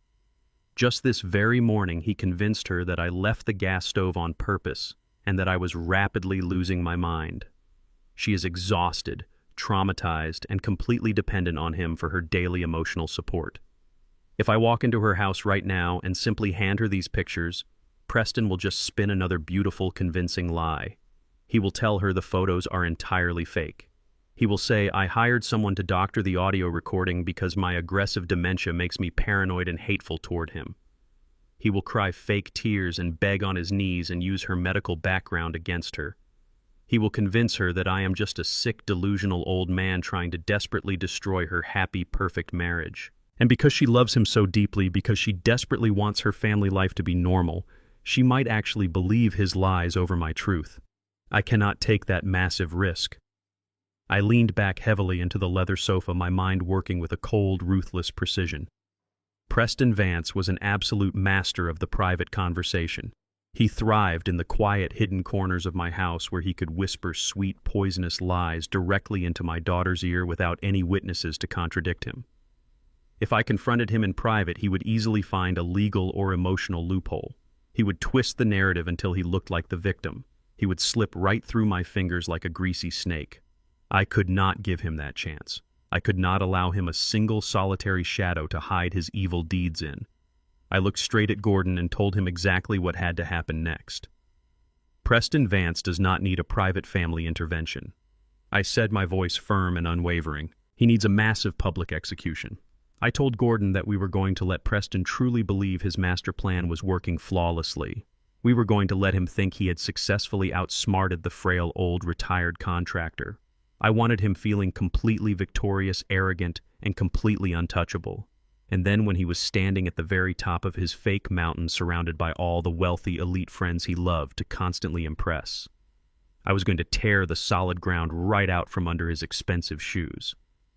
I was going to wait for the absolute perfect moment to strike. I was going to expose his massive syndicate debts, his forged clinic mortgages, his young greedy mistress, and his evil criminal conspiracy in front of a crowd so large and so powerful that he would never be able to tell another lie in this city ever again. I wanted him to be completely annihilated publicly, leaving zero room for excuses, zero room for manipulation, and zero room for escape. I wanted him to feel the exact same terror he tried to force onto my family. Gordon slowly smiled, a dangerous, predatory grin spreading across his face. "Let us prepare the ultimate trap, then, Curtis," he said softly, tapping his pen on the desk.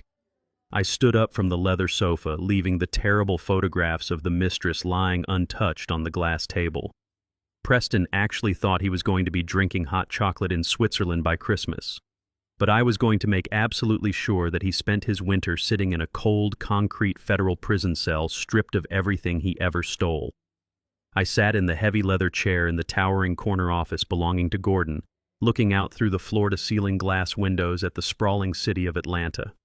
The time for burning anger had completely passed, and the time for absolute ruthless precision had finally arrived. I looked across the polished mahogany desk at my lawyer. I told Gordon that I wanted to build a legal fortress so incredibly thick and so impossibly deep that Preston Vance would break his teeth trying to bite into it. Gordon leaned back in his chair and nodded slowly, with his sharp eyes gleaming with the thrill of the incoming war. We were going to draft an irrevocable trust. For those who do not understand high-level corporate law, an irrevocable trust is exactly what it sounds like. It is the ultimate legal shield. Once you sign the heavy stack of papers and transfer your assets into the trust, it cannot be undone by anyone. You completely surrender your personal legal ownership of those assets. They belong to the trust entity, forever safe from creditors, safe from lawsuits, and most importantly, safe from greedy, manipulative men like the husband of my daughter. We spent the next 3 exhaustive hours legally dismantling my entire life. We transferred every single thing I had built over 40 years of sweat and blood in the Georgia sun. We moved the deeds to the massive commercial lots located downtown. We moved the corporate holding companies that generated millions in revenue. We moved the heavy bank accounts filled with decades of careful savings. We even moved the dangerous underground debt portfolio that held the $800,000 promissory note belonging to Preston. We moved absolutely everything I owned. I officially named my 8-year-old grandson as the sole and exclusive beneficiary of the entire financial empire. I pictured my bright, beautiful grandson reading his books about space exploration on my living room floor, and my heart swelled with a fierce protective pride. I named Gordon as the strict, inflexible executor of the trust, ensuring that no one could ever touch a single penny until my grandson reached the proper age of maturity. I watched Gordon stamp and seal the heavy stack of legal documents with a profound sense of peace washing over my tired bones. I picked up the heavy gold pen from his desk and signed my name over and over again, transferring millions of dollars out of my own hands and into the protective vault of the trust. It was a strange and incredibly powerful feeling. By the time I put the pen down and pushed the documents back across the desk, I was legally a poor man. I owned absolutely nothing on paper. The modest single-story house I lived in, the faded denim overalls I wore, and the old rusted Chevy pickup truck parked in my driveway were all technically owned by the trust now. If anyone looked at my personal financial records, I was exactly the broke retired contractor that Preston always assumed I was. And that was the brilliant, devastating beauty of my entire defensive strategy. Preston was currently spending his days plotting to have me declared mentally incompetent. He was whispering toxic lies into the ears of my daughter, convincing Maya that I needed to be locked away in a secure memory care facility so he could swoop in and take total control of my estate. He was probably sitting in his secret luxury penthouse right now, drinking expensive champagne with his young mistress, laughing about how easy it was going to be to steal my land. But even if he succeeded, even if he managed to bribe that fake country club doctor and trick a blind judge into granting him full medical and financial power of attorney, it would not matter at all. He could take legal control of Curtis Miller, but Curtis Miller had absolutely nothing left to steal. Preston was digging a massive tunnel into a bank vault that was completely empty. He was going to reach the end of his evil rainbow and find absolutely nothing but dust and echoes. Gordon shook my hand firmly and promised me that the trust documents would be filed with the state and completely sealed before the sun went down. My family legacy was officially locked in an impenetrable titanium vault safely waiting for my grandson to grow up. But securing my wealth was only the first half of my grand plan. Protecting my money was merely playing defense. Now it was time to shift gears and play offense. I needed to give Preston the thick, heavy rope he was begging for so he could hang himself in front of the entire world. I left the towering glass office building belonging to Gordon and walked out into the warm afternoon air of the bustling city. I did not call for a black car service this time. I walked for several blocks, blending seamlessly into the busy city crowd. I was just a simple old black man in worn-out work boots, completely invisible to the wealthy corporate executives rushing past me on the sidewalk. I navigated the busy streets until I reached a specialized electronics and surveillance store tucked away in a quiet, dull commercial strip. It was the kind of obscure, hidden place that private investigators and security professionals used to buy high-tech gadgets and covert recording devices. The little bell chimed above the door as I walked inside. The shop smelled of cold metal and ozone.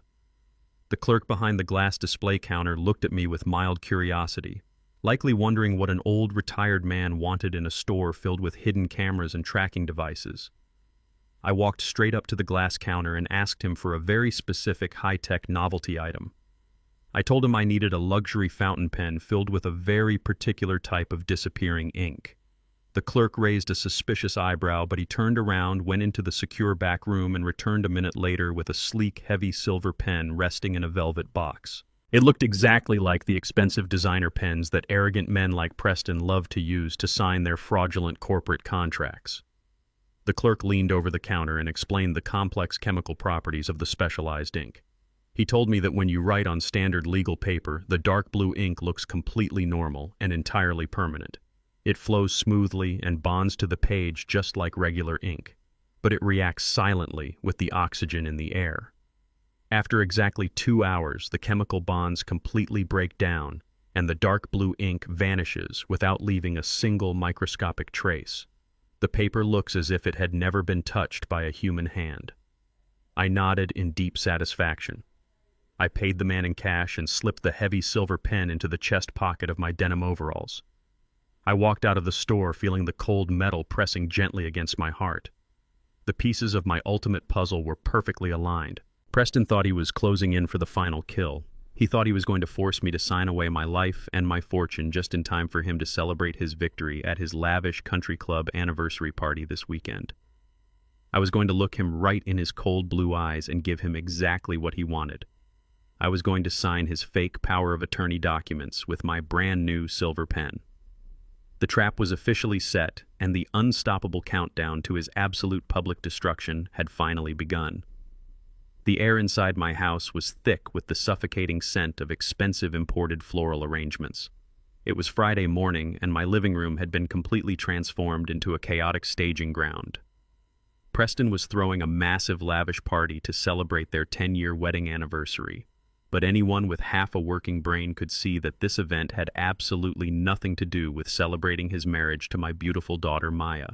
This party was a calculated, arrogant vanity project. Preston had booked the grand ballroom at one of the most exclusive and predominantly white country clubs in the wealthiest northern suburb of Atlanta. It was the exact kind of place that would have never let a man in my faded denim overalls pass the front security gate. He was inviting 200 guests, mostly fake cryptocurrency investors, wealthy real estate developers, and sleazy country club buddies he desperately wanted to impress. And the most sickening part of it all was the staggering price tag. Preston was spending $40,000 on this single night of absolute vanity. He was paying for premium champagne, imported caviar, and a live 12-piece jazz band. But he was not using a single penny of his own money. Every single invoice was being charged directly to Maya's platinum credit cards. He was using the money she earned standing on her aching feet for 14 hours a day in bloody operating rooms to buy himself the grand illusion of high society power. I sat quietly in my worn leather armchair watching him strut around my living room barking orders at the catering staff and the event planners. He was wearing a custom-fitted black tuxedo that cost more than a decent used car. He looked perfectly polished, perfectly arrogant, and perfectly fake. He was treating my family home like his own personal movie set, and he was treating me like a broken prop that was ruining his perfect aesthetic shot. I sipped my lukewarm chamomile tea and kept my face completely blank, playing the role of the confused, frail elder to absolute perfection. I let my hands shake just a tiny bit while holding the ceramic mug. I kept my eyes unfocused, staring at the television screen that was not even turned on. Preston would glance over at me every few minutes with a look of profound physical disgust. He hated my presence.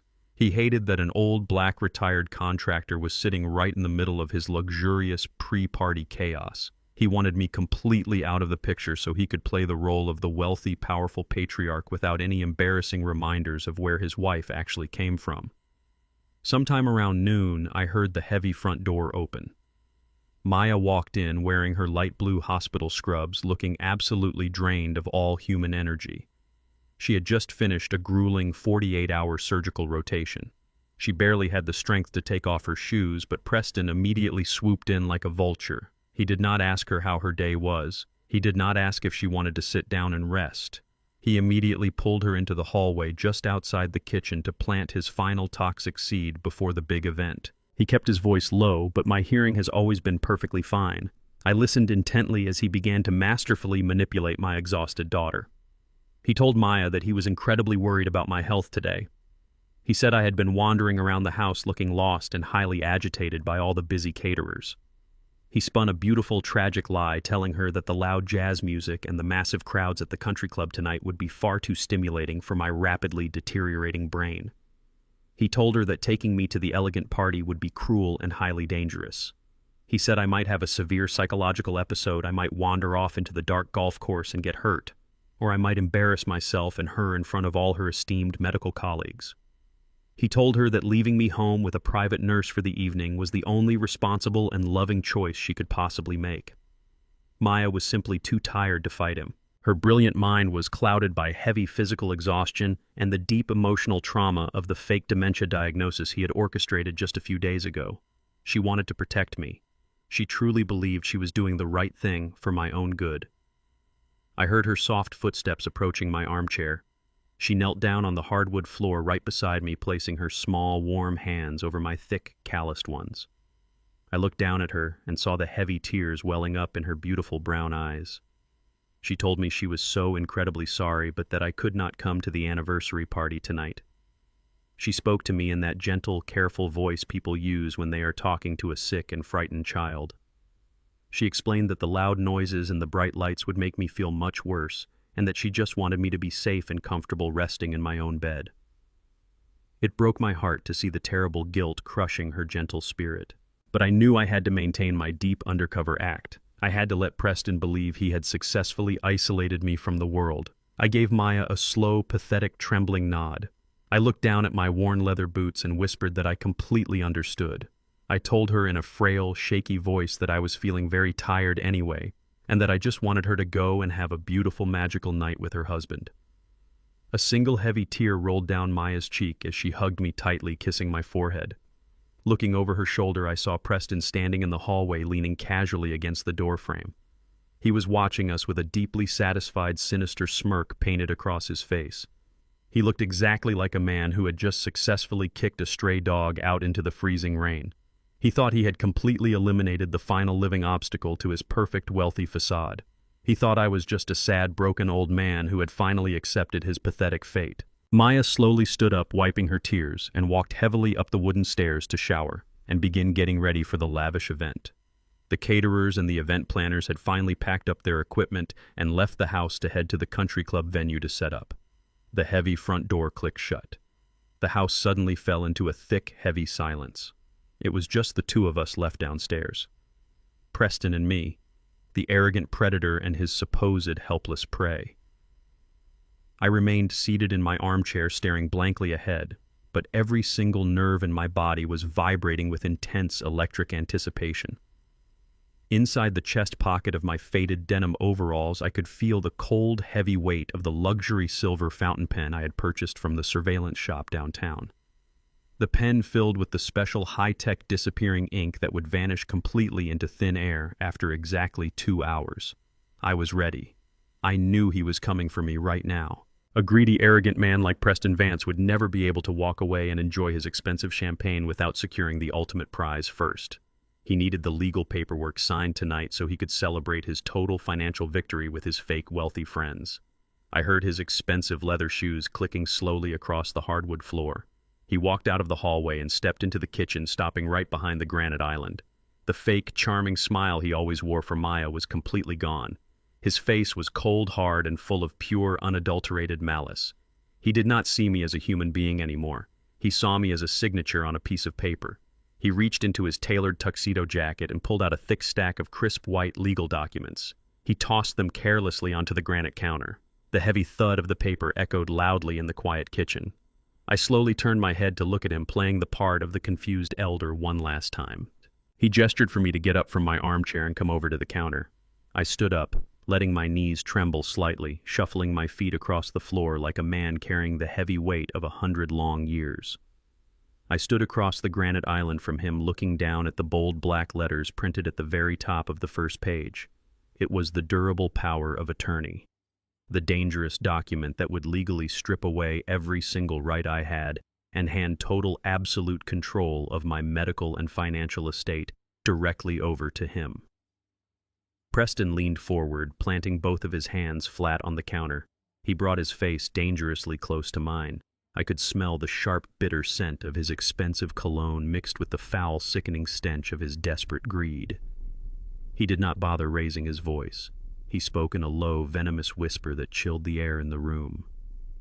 He looked me dead in my eyes and told me the games were officially over. He told me to pick up a pen and sign the document right now without making a sound. I let my jaw tremble and asked him what would happen if I refused to sign his papers. Preston let out a dark, cruel laugh. He leaned even closer, his blue eyes burning with a terrifying, psychotic threat. He told me that if I did not sign that exact piece of paper, he would call his doctor friend right this second. He told me he would have the state authorities come to my house, drag me out of my living room, and lock me away in a secure psychiatric ward. He promised me with a cold, terrifying certainty that he would have the hospital nurses strap my arms and legs to a cold metal bed where I would rot in absolute miserable isolation for the rest of my natural life. He slid the legal documents directly in front of my hands and tapped the empty signature line with his manicured finger. "Sign it, old man," he whispered, his voice dripping with pure evil. "Sign it right now, or I will make sure you never see the sunlight or your daughter ever again." I looked down at the empty black line, waiting for my name. My hands were shaking wildly, but inside my mind I was completely calm and calculating. I reached my trembling fingers into the chest pocket of my worn denim overalls. I bypassed the cheap plastic pen he offered me and pulled out my heavy silver fountain pen. The trap was perfectly primed. I took a slow, ragged breath, uncapped the silver pen, and prepared to give this arrogant monster exactly what he was begging for. I stared at the bold black line at the bottom of the thick legal document. My hands were vibrating so violently that I had to grip the edge of the cold granite counter just to keep myself steady. I pushed my shoulders forward, letting my chest cave in so I looked like a man who had completely surrendered to fear. I made my breathing shallow and erratic, taking short, panicked gasps of air. Preston was looming over me, and his expensive cologne burned my nostrils. His threat hung in the quiet kitchen air like a heavy executioner's axe. He had just promised to have me dragged out of my own home and strapped to a cold metal bed in a locked psychiatric ward for the rest of my natural life. I let my eyes widen, projecting a look of absolute terror. I wanted him to see a broken, defeated old black man who finally realized he was completely outmatched by his wealthy white son-in-law. Inside my mind, I was perfectly calm, analyzing his every breath. But outwardly, I let a solitary tear well up in the corner of my eye. I let my lower lip tremble uncontrollably as I looked from the terrifying legal paperwork up to his cold, dead eyes. He smiled that sickening, arrogant smile, fully believing that his psychological torture had finally shattered my spirit. He tapped his perfectly manicured finger against the signature line, commanding me to sign my life away. He pushed a cheap plastic ballpoint pen across the granite island toward my shaking hands. I slowly shook my head, letting my voice crack and splinter as I spoke. I told him in a pathetic, trembling whisper that I could not use his pen. I told him that a man of my age and my generation only signs important family documents with his own personal pen. I reached my shaking right hand deep into the front pocket of my faded denim overalls. My fingers wrapped around the cold, heavy metal of the silver fountain pen I had purchased from the covert surveillance shop downtown. The pen containing the highly specialized chemical ink that would completely vanish into thin air after exactly 2 hours. I pulled the silver pen from my pocket, holding it up with both hands as if it were a heavy, sacred relic. I whispered to Preston that this was my lucky pen given to me decades ago and that I needed to use it to say goodbye to my estate. Preston rolled his eyes, letting out a loud, harsh sigh of extreme annoyance. He muttered that I was a pathetic, sentimental fool, but he waved his hand dismissively, telling me to just hurry up and sign the paper so he could leave. I fumbled with the silver cap, letting it slip through my fingers and clatter against the granite counter. I mumbled a weak apology, picking the cap up with agonizing slowness. Preston checked his heavy gold watch, tapping his foot impatiently against the hardwood floor. He was desperate to get to his lavish anniversary party at the country club. He wanted this dirty business finished right now. I positioned the heavy silver pen over the thick white paper. I pressed the metal nib down onto the dotted line. I let my hand shake violently as I formed the letters of my name. The dark blue ink flowed beautifully from the tip of the pen, sinking deep into the fibers of the paper. It looked incredibly official. It looked completely permanent. I made sure my signature was large and clearly legible, spelling out my total surrender. As I dragged the pen across the final letter, I thought about the chemical timer that had just been activated. The oxygen in the room was already reacting with the dark blue ink. The silent, invisible countdown had officially begun. In exactly 120 minutes, that solid signature would dissolve into nothingness, leaving a completely blank, useless page. But right now it looked exactly like the key to $1 million kingdom. The very second the pen lifted from the paper, Preston aggressively snatched the document right out from under my hands. He did not even wait for the dark blue ink to fully dry. He held the paper up to the kitchen lights, inspecting my signature with hungry, predatory eyes. A massive, triumphant grin spread across his face. He had won. He truly believed he had just stolen my entire multi-million-dollar real estate empire with a single piece of paper. He quickly folded the document and shoved it deep into the breast pocket of his custom-tailored black tuxedo. He stepped around the kitchen island, invading my personal space. He leaned in so uncomfortably close that I could feel the heat of his breath against my cheek. His arrogant smile vanished, replaced by a look of pure, unfiltered malice. "You should have stayed in your lane, Curtis," he whispered, his voice dripping with venomous contempt. "I own your daughter, and now I own you." He patted my cheek twice with a degrading, mocking gentleness. Then he turned his back on me and walked toward the front door. He moved with a strutting, arrogant confidence completely inflated by his own supposed genius. He grabbed his keys from the bowl, opened the heavy front door, and walked out into the warm Atlanta evening feeling like an absolute king. The heavy wooden door slammed shut, echoing loudly through the empty house. The deadbolt clicked into place. I stood perfectly still in the kitchen, listening to his footsteps march down the front concrete stairs. I heard the electronic chirp of his expensive Tesla unlocking. I heard the heavy car door close and then the soft electric hum of the engine as he pulled out of my driveway. I waited, listening intently as the sound of his tires faded completely down the quiet suburban street. The second the street fell silent, my entire physical demeanor transformed. The violent shaking in my hands instantly ceased. My hands became as steady as solid stone. The frail, hunched posture I had maintained for weeks vanished completely. I straightened my spine, pulling my shoulders back, standing at my full height. The weak, confused old man was officially dead. I took a deep, clean breath of air. I walked slowly out of the kitchen and moved toward my master bedroom. Every step I took was firm and deliberate, echoing with power and purpose across the hardwood floor. I was no longer playing a pathetic character in Preston's twisted, delusional movie. I was the director now. I stepped into my bedroom and walked straight toward the massive walk-in closet. I reached out and aggressively pushed aside the long row of faded denim overalls and worn-out flannel work shirts that I had used as my invisible disguise for the past 5 years. I pushed past the dusty leather construction boots and the paint-stained jackets. Deep in the very back of the dark closet, hidden behind my humble blue-collar wardrobe, was a heavy protective garment bag. I unzipped the black canvas bag, revealing a masterpiece of Italian tailoring. It was a custom-made jet-black Tom Ford suit. The fabric was incredibly rich and flawless, designed for a man who commanded absolute authority. I stripped off my old stained overalls, letting them fall to the bedroom floor in a heavy heap. I put on a crisp, bright white dress shirt, buttoning it up with calm, precise movements. I slipped into the tailored black trousers, feeling the expensive fabric settle perfectly against my frame. I tied a solid silk necktie, adjusting it tightly against my collar. Finally, I pulled the heavy jet-black suit jacket over my broad shoulders. I stood in front of the full-length mirror in my bedroom and looked at the reflection staring back at me. The man in the mirror was not a vulnerable, retired contractor surviving on a meager pension. The man in the mirror was a ruthless millionaire architect preparing to completely obliterate his enemies. I slid a matching black pocket square into place and checked my gold pocket watch. The timing had to be absolutely flawless. Preston was currently speeding toward the wealthy country club filled with 200 elite guests ready to celebrate his fake 10-year anniversary with my exhausted daughter. He had the fake power of attorney document burning a hole in his tuxedo pocket, giving him a false sense of supreme invincibility. He was going to stand on a grand stage, drink expensive imported champagne, and play the tragic hero who was bravely managing his sick father-in-law's estate. He was going to soak up the applause and the pity of his wealthy friends. But he did not know that his fake medical documents meant absolutely nothing because every single penny I owned was already locked away in an ironclad, irrevocable trust. He did not know that the ink on his stolen power of attorney paper was currently evaporating into thin air. And most importantly, he did not know that I possessed all the financial records, all the forged clinic mortgages, all the syndicate loan papers, and all the horrific photographs of his young hidden mistress.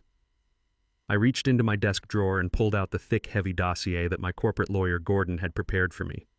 I slid the damning evidence into a sleek black leather briefcase. I closed the briefcase with a sharp, loud snap. I took one last look around my quiet, peaceful bedroom. Preston thought he could enter my home, terrorize my mind, steal my family legacy, and walk away without a single consequence. But tonight, I was bringing the consequences directly to his front door. I walked out of my bedroom, heading straight for the front entrance.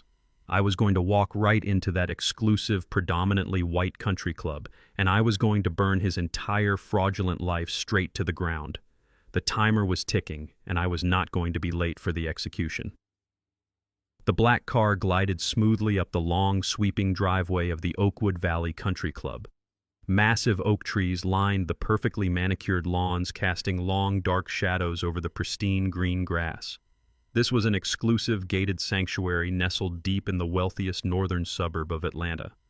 It was a place designed entirely to keep people like me out. For decades, this club had been a fortress of old money and high society, a predominantly white enclave where generational wealth was protected and multiplied over expensive scotch and 18 holes of golf. A man wearing faded denim overalls and worn-out work boots would never even make it past the front security checkpoint. But tonight, I was not a retired contractor. I was a man dressed in a custom-tailored jet-black Tom Ford suit, wearing a silk tie and carrying a sleek leather briefcase that held the power to destroy a life. The driver pulled up to the grand entrance. A young valet in a crisp uniform rushed forward to open my door. He looked at my expensive suit and my polished leather shoes, giving me a respectful nod, completely unaware that I was the exact kind of man this club was built to exclude. I stepped out into the warm evening air and walked up the wide marble steps. I did not need an invitation. I carried an aura of absolute, undeniable authority. I walked through the towering glass doors and stepped into the main lobby. The interior was dripping with excessive wealth. Crystal chandeliers hung from the vaulted ceilings, casting a warm, golden glow over the imported marble floors. Faint sounds of a live 12-piece jazz band drifted down the long, elegant hallway, blending with the soft clinking of expensive crystal glasses and the low hum of wealthy voices. I moved silently down the long corridor, completely ignored by the club staff who assumed I was just another wealthy executive arriving late to a private function. I stopped just outside the grand ballroom. The massive, heavy oak doors were cracked open just a few inches, allowing a sliver of bright light and the sounds of the party to spill out into the dim hallway. I stood in the shadows, perfectly hidden from view, and looked inside the magnificent room. The grand ballroom was a sickening display of extreme vanity.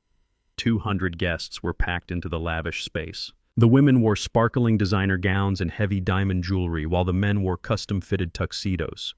These were Preston's people. They were fake cryptocurrency investors, ruthless real estate developers, and sleazy country club friends who measured a man's worth entirely by the brand of his watch and the balance of his bank account.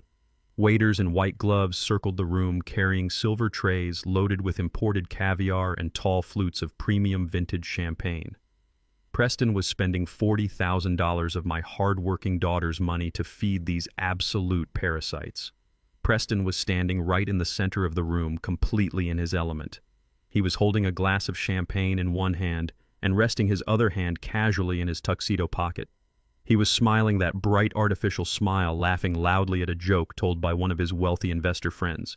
He looked absolutely invincible. He was glowing with the toxic arrogance of a man who believed he had just committed the perfect crime. Deep inside his breast pocket, he was carrying the durable power of attorney document. He thought he had my forged signature securing his total financial dominance. He did not know that the highly specialized ink was currently vanishing into thin air, leaving him with a completely blank piece of paper. He did not know that I was standing just a few feet away, watching him celebrate his hollow victory. My eyes shifted across the crowded room and found my beautiful daughter. Maya was standing near the edge of the dance floor, and my heart broke into pieces just looking at her. She was wearing a stunning emerald green evening gown, but she looked completely exhausted and profoundly hollow. Her shoulders were slumped, and her bright brown eyes were dull and filled with unspeakable grief. While Preston was busy showing off and playing the role of the successful mogul, Maya was drowning in a deep sea of manufactured guilt. She was thinking about me. She believed that her father was sitting alone in a dark house, slowly losing his mind to a rapid, aggressive form of dementia. She felt terrible for attending this lavish anniversary party while I was supposedly suffering in confusion. She had dedicated her entire life to healing people, but Preston had convinced her that she was completely powerless to help her own father.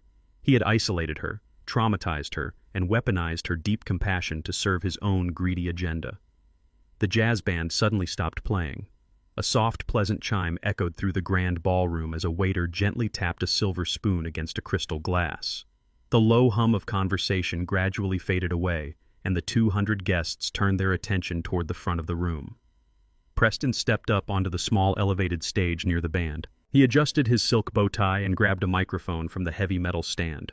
The bright stage lights illuminated his handsome, lying face. He smiled warmly out at the crowd, projecting the image of a deeply successful, loving patriarch. He cleared his throat and began his sickeningly sweet speech. He thanked everyone for coming out to celebrate 10 beautiful years of marriage. He spoke about Maya using flowery, poetic words, describing her as his rock, his brilliant surgeon, and the absolute love of his life. He asked the crowd to give a round of applause for his incredible wife. The wealthy guests clapped politely, smiling warmly at Maya. Preston walked over to the edge of the stage, reached his hand out, and gently pulled Maya up the steps to stand right beside him. She looked terribly uncomfortable, but she forced a weak, polite smile for the audience. Preston wrapped his arm tightly around her waist, pulling her against his side. It looked like a gesture of profound romantic love, but I knew it was a gesture of absolute control. Then the tone of his voice shifted. The bright, charming smile slowly melted away, replaced by a mask of deep, solemn tragedy. He lowered his head slightly, letting out a long, heavy sigh into the microphone. The grand ballroom fell completely silent, sensing the sudden shift in the emotional atmosphere. Preston looked out at his wealthy friends, and his voice cracked perfectly on cue. He told them that while tonight was a celebration of love, it had also been an incredibly difficult and heartbreaking year for their family. He squeezed Maya's hand, gently pulling her closer.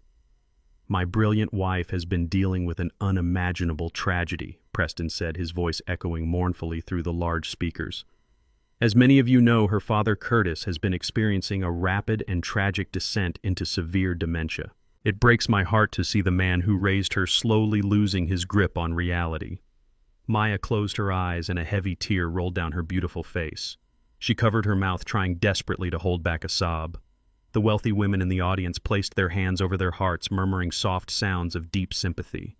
Preston paused, letting the tragic lie soak into the room. He was playing the crowd like a master violinist. He was using my supposed mental destruction to build a massive pedestal for his own ego. But Maya is a hero. Preston continued, raising his voice just a little to project deep strength. She spends her days in the hospital, pulling people back from the brink of death. She carries the weight of the world on her shoulders. And because she gives so much to others, I could not stand by and watch her collapse under the crushing burden of managing her father's complex estate and his declining health. So as the man of the house, I have stepped up. I have officially taken on the full legal and medical burden of his care. I have taken control of his affairs so that my beautiful wife can focus on saving lives and healing her own broken heart. It was a masterpiece of absolute manipulation. He was publicly framing his hostile takeover of my real estate empire as a beautiful, noble sacrifice. He was declaring himself a martyr, a loving husband who was bravely stepping into the darkness to shield his vulnerable wife. He was looking at the crowd soaking up their adoration, while his hands were metaphorically dripping with the blood of our family legacy. The response from the room was immediate and overwhelming. The 200 wealthy guests broke into a massive spontaneous round of applause. People were nodding their heads in deep respect.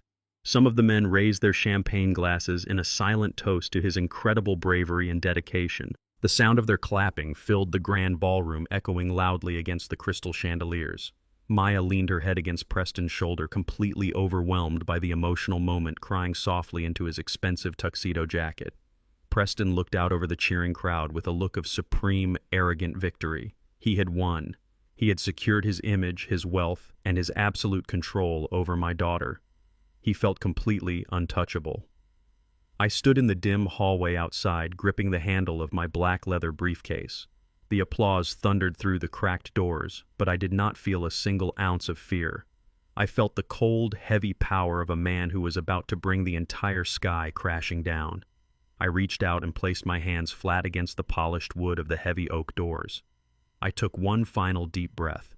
I pushed the massive doors forward with all of my physical strength. The heavy oak doors swung wide open, crashing violently against the hallway walls with a deafening, echoing boom. The sound sliced through the ballroom like a crack of thunder. The massive round of applause died instantly. The sudden silence that fell over the 200 guests was absolute and terrifying. Every single face in the grand ballroom turned simultaneously toward the entrance. Preston froze, his arrogant smile vanishing completely as he stared at the back of the room.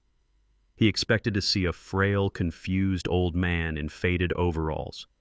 Instead, he saw me standing in the doorway looking like the Grim Reaper dressed in a jet-black suit ready to collect his soul. The heavy oak doors hit the walls with a sound like thunder, breaking the pristine silence of the grand ballroom. 200 heads turned toward the entrance in perfect unison. They expected to see a confused, frail old man wandering in off the street. They expected the pathetic dementia patient that Preston had just so tragically described to them. But the man standing in the doorway was not a fragile victim. I stood at my full height of 6 feet 2 inches, with my shoulders pulled back and my spine straight as steel. I was no longer wearing the grease-stained denim overalls or the scuffed leather work boots. I was draped in a custom-tailored jet-black Tom Ford suit that fit my frame with absolute ruthless perfection. A crisp white shirt and a solid silk tie completed the armor of a man who had built a multi-million-dollar empire from the ground up. I held my black leather briefcase in my right hand, resting quietly against my side. The bright light from the crystal chandeliers washed over me, highlighting the cold, predatory calm on my face. I took my first step onto the plush carpet of the ballroom. I did not shuffle. I did not tremble. I walked with the slow, heavy grace of a lion stepping into a cage full of cornered mice. The wealthy guests parted before me like the Red Sea. The elite real estate developers and the fake cryptocurrency investors took involuntary steps backward as I moved down the center aisle. They could feel the raw, undeniable authority radiating from my every step. The women in their expensive designer gowns held their breath, clutching their diamond necklaces. The room was so absolutely quiet that the only sound was the rhythmic clicking of my polished leather shoes against the floor. I kept my eyes locked dead ahead, focused entirely on the small, elevated stage at the front of the room.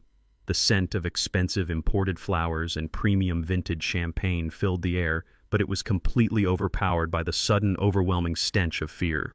For years, I had played the invisible background character in my own family. I had let these high society parasites look right through me, assuming I was nothing more than a blue-collar charity case. I had embraced the shadows because true power never needs to announce its presence. But tonight I was bringing the full, crushing weight of my empire into the blinding light. I looked at my beautiful daughter, Maya. She was standing frozen next to the microphone stand, her eyes wide with complete and utter disbelief. She had spent the entire morning crying over my supposed mental deterioration.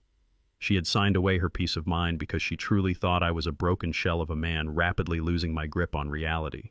But as she watched me glide down the center aisle looking like a billionaire mogul stepping into a corporate boardroom, she realized instantly that the narrative was entirely wrong. The profound grief in her beautiful brown eyes slowly melted away, giving way to a massive wave of pure shock. I could see her brilliant surgical mind racing, trying to process the impossible image of her elderly father commanding a room of 200 elite guests without saying a single word. I wanted to pause and comfort her, to tell her that I was doing this to save her life, but I knew I had to finish the execution first. I kept my face entirely blank, preserving the cold, calculating momentum of my grand entrance. Then I shifted my gaze to the man standing right beside her. Preston Vance looked like he had just seen a ghost rise from the muddy grave to drag him straight down to hell. All the arrogant color completely drained from his handsome, lying face, leaving him as pale as a crumpled sheet of white paper. His jaw hung open in absolute, unadulterated terror.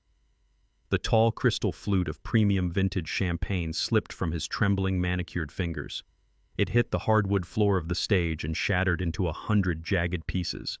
The sharp sound of breaking glass echoed loudly in the dead silence of the ballroom, but nobody moved a single muscle. Preston was visibly hyperventilating. His chest heaved up and down beneath his expensive custom tuxedo jacket. He knew in that exact fraction of a second that his entire master plan had just been violently derailed. He reached his shaking hand toward his breast pocket, touching the fabric where he had hidden the forged, durable power of attorney document. He thought that single piece of paper was his ultimate shield against financial ruin. He had absolutely no idea the high-tech ink had already vanished into thin air, leaving him clutching a worthless blank page. Even in the face of his absolute total destruction, his manipulative survival instincts blindly kicked in. He tried to maintain control of the narrative he had spent months carefully crafting. He pointed a trembling finger at me, his voice cracking under the crushing weight of his own sudden panic. "Security!" He yelled, his words echoing frantically across the lavish room. "Security! Get in here right now. My father-in-law is having a severe psychotic episode. Please get him out of here before he hurts himself or someone else." He looked around the room, begging his wealthy investor friends to believe his desperate lies. He was trying to frame my confident entrance as the aggressive, dangerous wandering of an insane dementia patient. He wanted them to see a crazy old man having a public meltdown, but all they saw was a titan marching steadily toward his throne. 2 large security guards in dark suits immediately stepped out from the shadows near the catering doors. They moved quickly down the side aisles, rushing to intercept me before I could reach the stage. They were fully prepared to tackle a confused and dangerous elderly man, just like Preston had ordered them to do. But as they closed in on my position, I simply turned my head and locked my cold, sharp eyes directly onto theirs. I did not flinch. I did not speed up my pace. I just stared at them with a look of such absolute, uncompromising power that both men froze completely dead in their tracks. They were trained professionals used to handling unruly country club guests, but they knew instantly that touching me would be the biggest and most fatal mistake of their entire careers. I was not a confused patient wandering away from a hospital bed. I was a man who owned the very ground they were standing on. The guards slowly lowered their hands, backing away into the silent crowd and letting me pass without uttering a single word. Preston watched his absolute last line of defense crumble into dust, and a pathetic broken whimper escaped his throat. I ignored the wooden stairs leading up to the stage and walked straight over to the audio-visual control table set up near the edge of the polished dance floor. A young, stunned technician was sitting behind a complex mixing board, staring at me with his mouth hanging wide open. He looked absolutely terrified of my presence. I placed my black leather briefcase gently on the table and popped the golden latches open. I reached inside and pulled out a small silver USB drive containing the digital destruction of Preston Vance. It held the syndicate loan documents, the forged clinic mortgages, and the high-resolution photographs of his hidden Midtown mistress. I handed the drive to the trembling technician and told him in a low, quiet voice to plug it into the main projector system immediately. He nodded frantically, his hands shaking as he inserted the drive into the laptop. I then reached over and calmly took a wireless microphone directly from the hands of a paralyzed groomsman standing nearby. The young man surrendered the device without a fight, completely overwhelmed by the gravity of the moment. I turned my back to the technician and faced the stage, looking up at the pathetic, sweating fraud who had tried to steal my family legacy. Preston was gripping the microphone stand as if it were the only thing keeping his legs from collapsing underneath him. Maya had stepped away from him, her hands covering her mouth as she looked back and forth between her husband and her father. I raised the microphone slowly to my lips. The entire ballroom held its collective breath, waiting for the storm to finally break. "Dementia is a terrible thing, Preston. My deep, steady voice boomed across the silent room, vibrating through the massive professional speakers. But my memory is perfectly fine. Let us talk about yours. The heavy silence in the grand ballroom was absolutely deafening. 200 of the wealthiest socialites in Atlanta stood completely frozen, holding their breath as the deep resonance of my voice faded through the professional sound system. I stood at the base of the small stage, holding the wireless microphone with a grip of solid iron. Preston was shaking so violently that the expensive fabric of his custom tuxedo seemed to vibrate under the bright stage lights. He looked like a deer caught in the headlights of a massive oncoming train. He tried to open his mouth to speak, to issue another desperate command to the security guards, or to weave another beautiful, toxic lie, but his throat was completely dry. No words came out. He was completely paralyzed by the sudden and terrifying shift in power. I did not need to raise my voice. I did not need to shout or scream to command the absolute attention of every single person in that lavish room. I just turned my head slightly and gave a single calm nod to the young audiovisual technician sitting behind the control board. The terrified young man swallowed hard and pressed a button on his laptop. High above the polished wooden stage, a massive white projector screen began to slowly lower from the vaulted ceiling.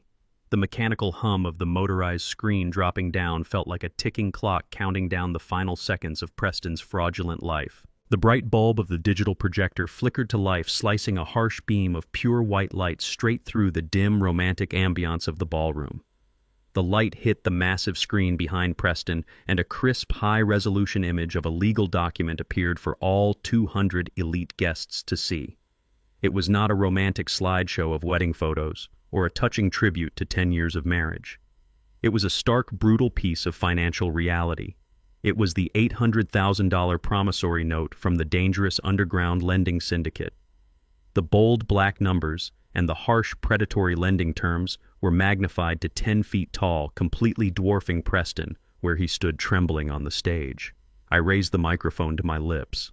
My voice was cold, calculated, and completely devoid of any human mercy. I looked out over the crowd of wealthy real estate developers and elite bankers who had just been applauding this man as a devoted hero. I told them to look very closely at the screen. I told them that the man standing on the stage before them had built his entire reputation on a massive foundational lie. I addressed the crowd, explaining that Preston Vance had introduced himself to all of them as a brilliant technology investor and a visionary director of a cryptocurrency wealth fund. I let a low, dry chuckle escape my lips, echoing through the speakers. I told them that there was no cryptocurrency fund. There were no brilliant real estate investments.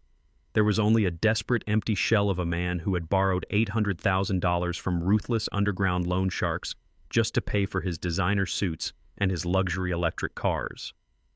A collective gasp rippled through the sea of expensive designer gowns and tailored tuxedos. The high society elite of Atlanta are a highly unforgiving crowd when it comes to financial fraud. They do not tolerate being played for fools. The same people who had just raised their premium vintage champagne glasses to toast his bravery were now staring at him with expressions of profound, absolute disgust. They were reading the terrible predatory terms of the syndicate loan displayed brightly on the screen behind him, realizing that they had been rubbing shoulders with a desperate, degenerate gambler. I turned my cold, sharp eyes away from the crowd and locked them directly onto Preston. He was shrinking under the massive weight of his own exposed sins. He was desperately trying to back away, but there was nowhere left for him to hide on that brightly lit stage. I spoke directly to him, my voice dropping into a low, dangerous register that carried perfectly across the silent ballroom. I told him that dealing with criminal lending syndicates is a very dangerous game because those people do not care about country club memberships or fancy wedding anniversaries.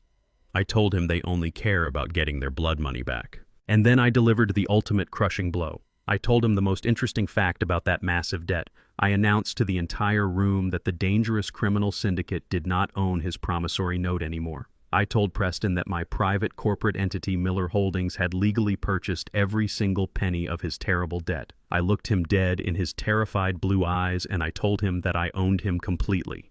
The impact of those words hit the stage like a physical shockwave. Preston physically staggered backward, his knees buckling slightly under his expensive tailored trousers.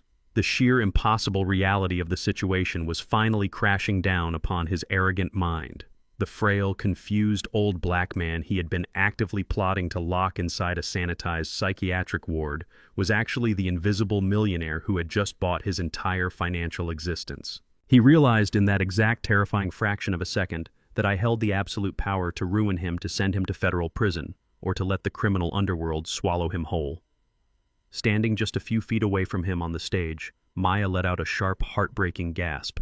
She had been staring up at the massive projector screen, her brilliant medical mind rapidly processing the undeniable legal documents looming over her husband. She looked at the signature at the bottom of the terrible promissory note, and she recognized Preston's arrogant handwriting instantly. The beautiful, tragic illusion she had been living in for 10 long years instantly shattered into a million jagged pieces.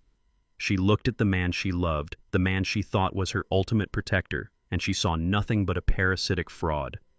Maya physically stumbled backward, putting as much distance as she possibly could between herself and Preston. She wrapped her arms around her own chest as if she were suddenly freezing cold.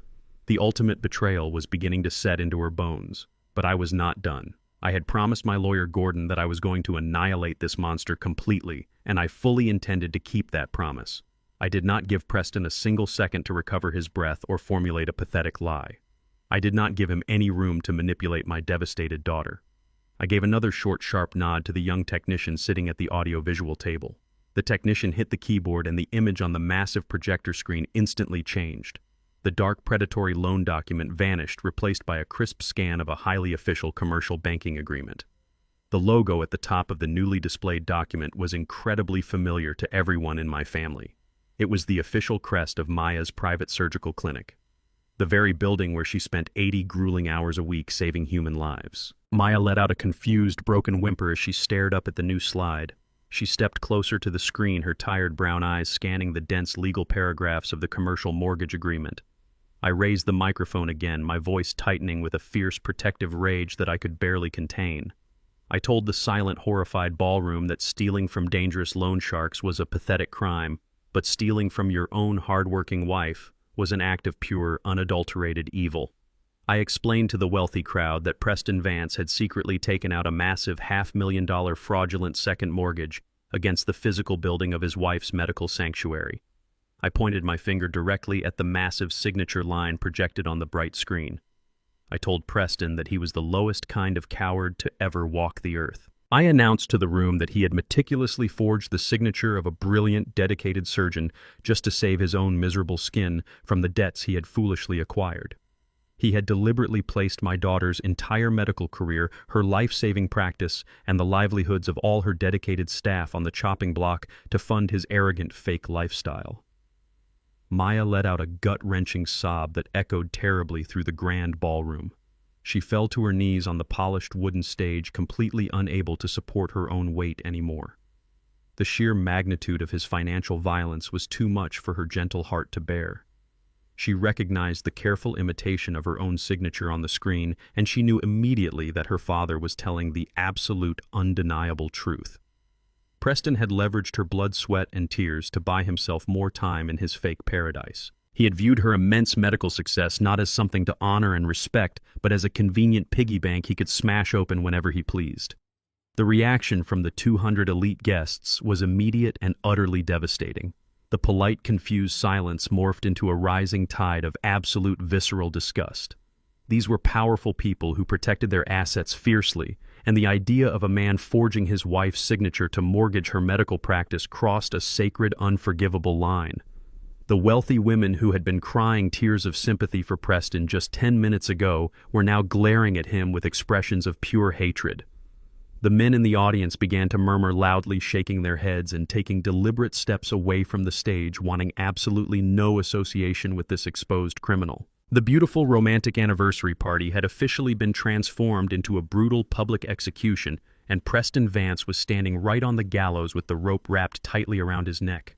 But I knew the most devastating piece of evidence was still waiting in my briefcase, and I was preparing to deliver the absolute final blow that would seal his miserable fate forever. Preston completely lost his mind right there on the polished wooden stage. The sophisticated, charming persona he had carefully maintained for an entire decade shattered into a million tiny, unrecoverable pieces. He lunged forward wildly, pointing his trembling finger at the massive white projector screen looming above him. He began to scream at the top of his lungs, his voice cracking and breaking under the immense pressure of his own exposed guilt.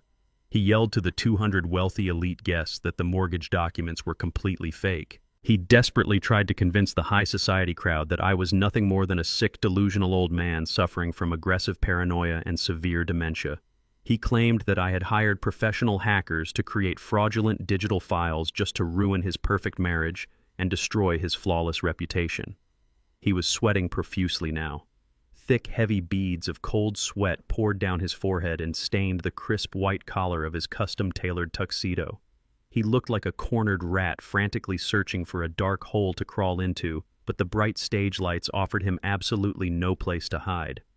I stood my ground at the edge of the stage, completely immovable. I did not flinch. I did not raise my voice to argue with his pathetic, desperate lies.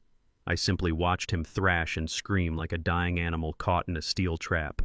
The elite crowd of real estate developers and fake cryptocurrency investors did not believe a single word coming out of his mouth. The room was perfectly silent except for his frantic, hyperventilating breaths. The wealthy women who had just been weeping tears of sympathy for his fake martyrdom were now glaring at him with expressions of pure, unfiltered disgust. The men in their expensive suits took deliberate steps backward, physically distancing themselves from a man who had just been exposed as a degenerate fraud. They could all see the absolute terror burning in his wide, panicked blue eyes. They knew the documents on the screen were entirely real. I looked at Preston with a cold, calculating gaze that stripped away the last remaining shreds of his dignity. I told him that screaming and throwing a childish temper tantrum would not save him from the absolute destruction of his fraudulent empire. I told him that he had one final dark secret left in his miserable closet, and I was going to drag it out into the blinding light for everyone in the city to see. I slowly turned my head and gave a single deliberate nod to the young audio-visual technician sitting nervously behind the control board. The terrified young man swallowed hard and tapped the keyboard with a shaking finger. The massive digital projector flickered momentarily and the fraudulent commercial mortgage document vanished from the screen. A new high-resolution image illuminated the grand ballroom, and a collective visceral gasp of pure horror rippled through the entire crowd. The picture had been taken by my highly paid private investigator just a few days ago. It showed Preston standing proudly on the spacious glass balcony of a multi-million-dollar luxury penthouse in the middle of Midtown Atlanta. He was holding a crystal flute of premium champagne, and he was passionately kissing a young blonde woman. The woman clinging to his arm was draped in expensive designer clothing, and she could not have been older than 25 years old. I raised the heavy wireless microphone to my lips, and my deep voice boomed effortlessly across the massive, silent room. I introduced the horrified guests to Preston's secret hidden mistress. I told them that cheating on a brilliant, devoted, and exhausted wife was a terrible, unforgivable sin, but the exact method he used to pay for his secret romantic fantasy was an act of pure, undisputed evil. I did not stop there. I gave the technician another short, sharp nod. Right next to the sickening photograph of the kissing couple, a brand new legal document appeared on the giant glowing screen. It was a series of highly official bank statements spanning the last 6 months. But these statements did not belong to a corporate holding company, and they did not belong to Preston. They belonged to a dedicated college savings account. I announced to the breathless quiet room that this specific account had been painstakingly built over 8 long years by my hardworking daughter. It was created to guarantee a bright, secure educational future for her innocent 8-year-old son. I read the numbers out loud, highlighting the massive, steady withdrawals that had bled the account completely dry. I told the elite crowd that Preston had meticulously forged his wife's signature and completely drained his own young stepson's college trust fund down to the very last penny. He had stolen from a defenseless child just to pay the astronomical monthly rent on his secret luxury penthouse so he could entertain his greedy young mistress. The reaction to this final revelation was instantaneous and utterly devastating. My beautiful daughter Maya let out a piercing, gut-wrenching scream. It was not a normal sound. It was the agonizing primal cry of a mother's absolute heartbreak and total devastation. Her legs completely gave out beneath her, and she collapsed heavily onto the polished hardwood floor of the stage. Her stunning emerald green evening gown pooled around her as she buried her face in her trembling hands, sobbing uncontrollably. The sheer magnitude of his financial and emotional violence was simply too much for her gentle heart to bear. She realized in that exact terrifying moment that the man she loved had viewed her immense medical success and her beautiful child not as a family to protect, but as a convenient piggy bank to smash open whenever he pleased. The wealthy men and women in the audience looked at Preston with intense, violent hatred. Stealing from a commercial bank is one thing, but stealing a young child's educational future to fund a secret romantic affair crosses a sacred boundary that even the most ruthless corporate sharks will not tolerate. Preston was completely surrounded by enemies. He was hyperventilating, desperately gasping for air, like a fish thrown onto dry, burning sand. He looked left and right trying to find a single sympathetic face in the crowd, but there was absolutely no one. He was entirely trapped in a cage of his own evil making. In a final act of supreme, desperate delusion, his manic mind remembered his ultimate trump card. He remembered the legal document he had forced me to sign just 2 hours ago in my quiet kitchen. He reached his shaking, sweating hand deep into the breast pocket of his custom-tailored black tuxedo.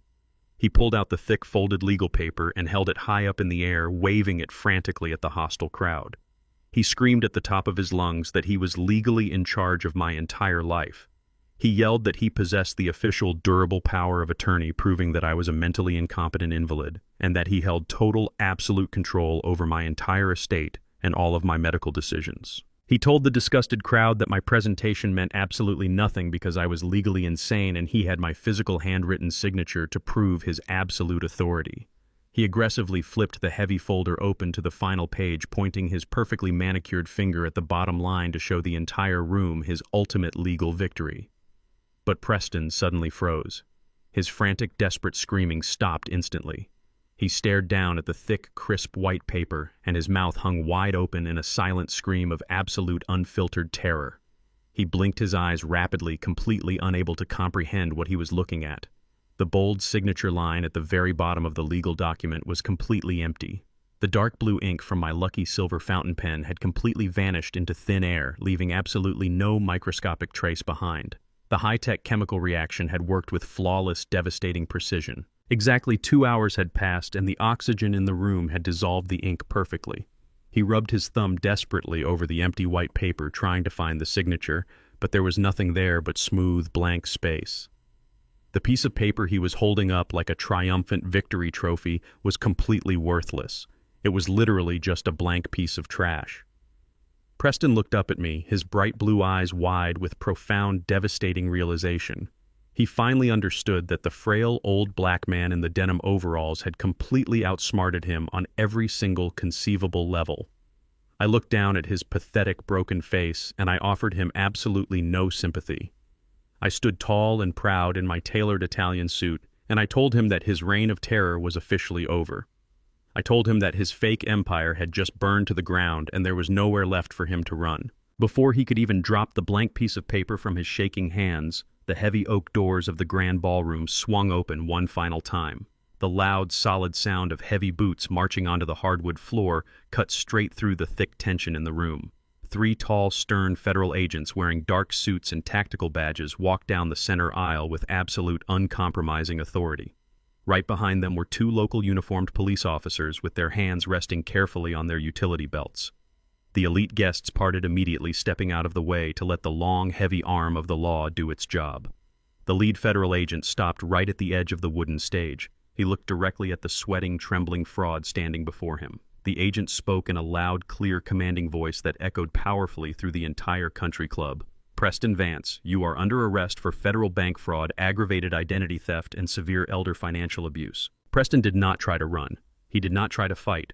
His legs simply gave out and he dropped to his knees right beside the blank piece of paper he had tried to use to steal my life. The heavy steel handcuffs came out shining brightly under the beautiful crystal chandeliers. They clicked forcefully around his wrists, locking his arms tightly behind his back. The trap I had so carefully and silently built over the last few weeks had finally snapped completely shut forever. The cold, sharp metallic click of the heavy steel handcuffs snapping tightly around Preston Vance's wrists echoed through the grand ballroom like a final definitive gunshot. It was the absolute most beautiful sound I had heard in my entire 75 years of living on this earth. The 2 federal agents flanked him, grabbing him firmly by the shoulders of his extremely expensive custom-tailored black tuxedo. They hauled him forcefully up from his knees. For a fraction of a second, Preston looked down at the completely blank piece of paper lying uselessly on the polished hardwood stage. The fraudulent, durable power of attorney that he thought was his ultimate golden ticket to my multi-million-dollar empire was nothing more than a pathetic joke. As the federal agents began to physically drag him toward the heavy oak doors of the ballroom, the carefully constructed mask of the charming, sophisticated investment banker slipped off his face completely and shattered into a million unrecoverable pieces upon the floor. His eyes bulged with a frantic, animalistic terror that quickly morphed into pure, unadulterated, venomous rage. He thrashed violently against the grip of the federal agents, his polished leather shoes slipping and sliding awkwardly across the stage. He realized that his entire life was completely over. There would be no luxury penthouse in Midtown Atlanta anymore. There would be no winter vacations in Switzerland drinking imported champagne with his 25-year-old hidden mistress. There would only be the cold, hard concrete walls of a federal penitentiary cell. And knowing that he had been completely outsmarted and utterly destroyed by the very man he had spent years treating like an ignorant peasant, finally pushed his arrogant mind straight over the absolute edge of sanity. He stopped fighting the agents for a brief second, planted his feet, and twisted his neck to look back at me standing victorious on the stage. His face was contorted into a hideous, ugly snarl, his teeth bared like a rabid dog. He screamed at the absolute top of his lungs, his voice scraping raw and desperate against his own throat. "You arrogant old black trash!" he roared, the vicious racist slurs tearing through the shocked silence of the massive ballroom. "I deserved that money. I deserved that empire, not you. You belong in the dirt." The sheer venom dripping from his pathetic mouth confirmed exactly what I had known from the very beginning. He had never seen me as a human being.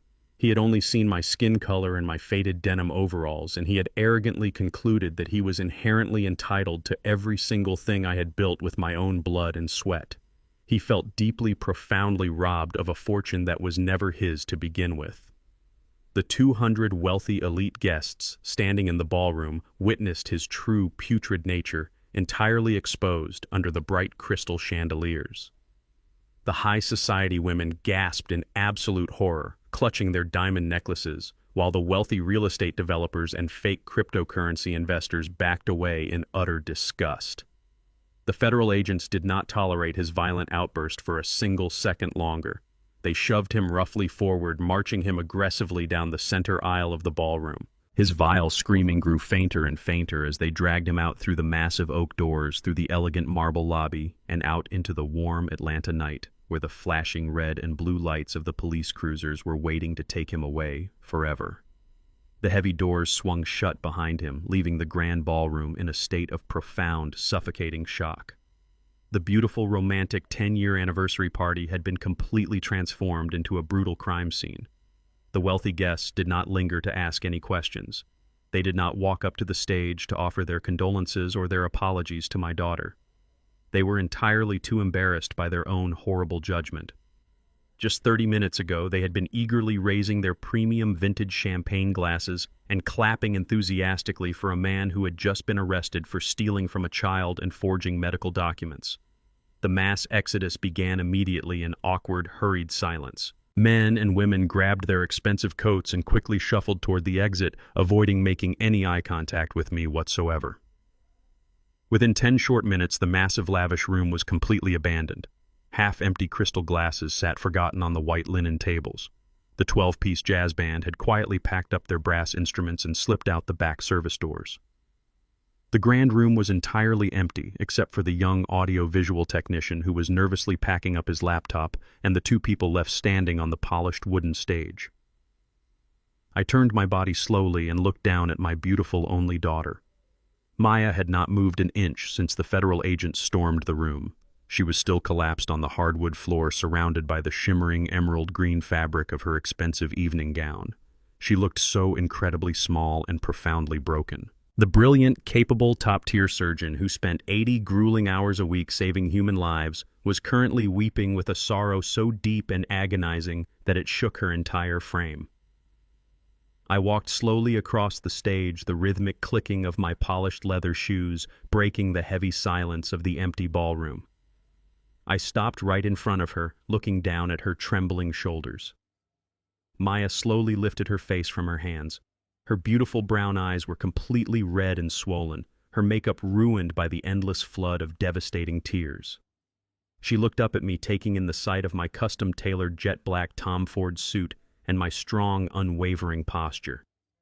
The frail, confused old man in the faded overalls she had left at home just a few hours ago was completely gone.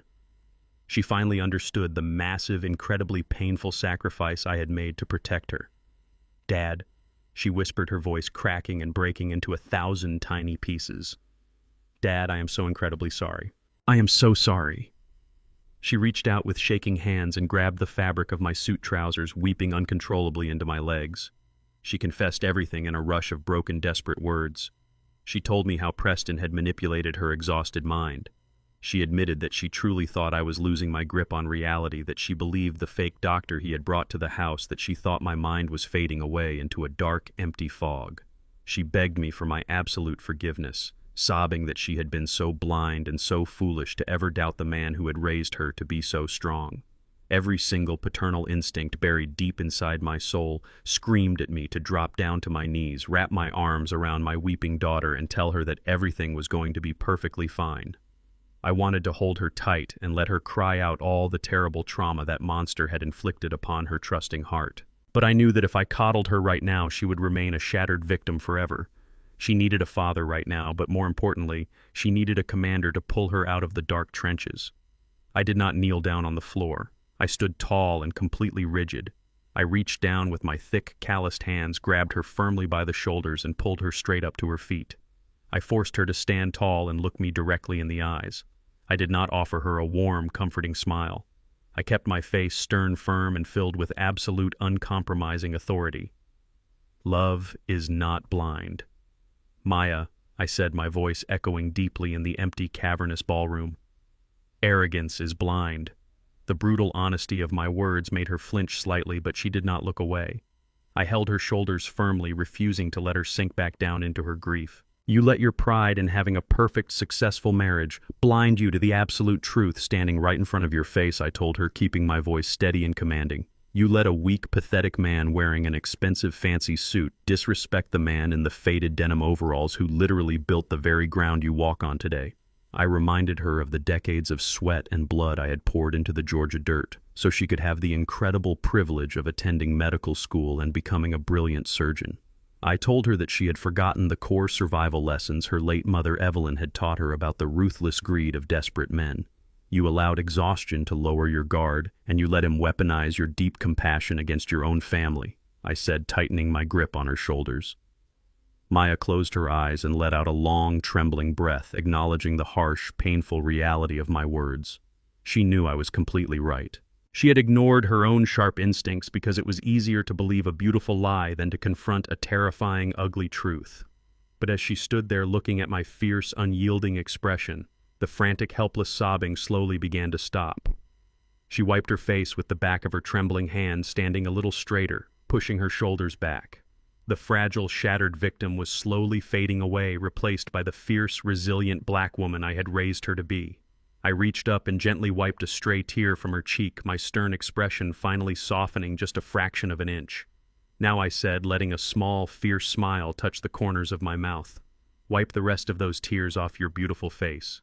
We are entirely done crying over a cowardly thief who is going to rot in a federal prison cell for the rest of his miserable life. We have a lot of heavy lifting to do starting tomorrow morning. We have a massive fraudulent mortgage to completely dismantle, and we have a clinic to save." 6 months have passed since that spectacular night in the grand ballroom of the Oakwood Valley Country Club. The seasons have changed, and the heavy, suffocating humidity of the Atlanta summer has given way to a crisp, clean autumn breeze. The legal system moved with a swift, brutal efficiency that Preston Vance never saw coming. Yesterday morning, I sat in the very back row of a federal courtroom and watched the heavy wooden gavel fall on his pathetic, fraudulent existence.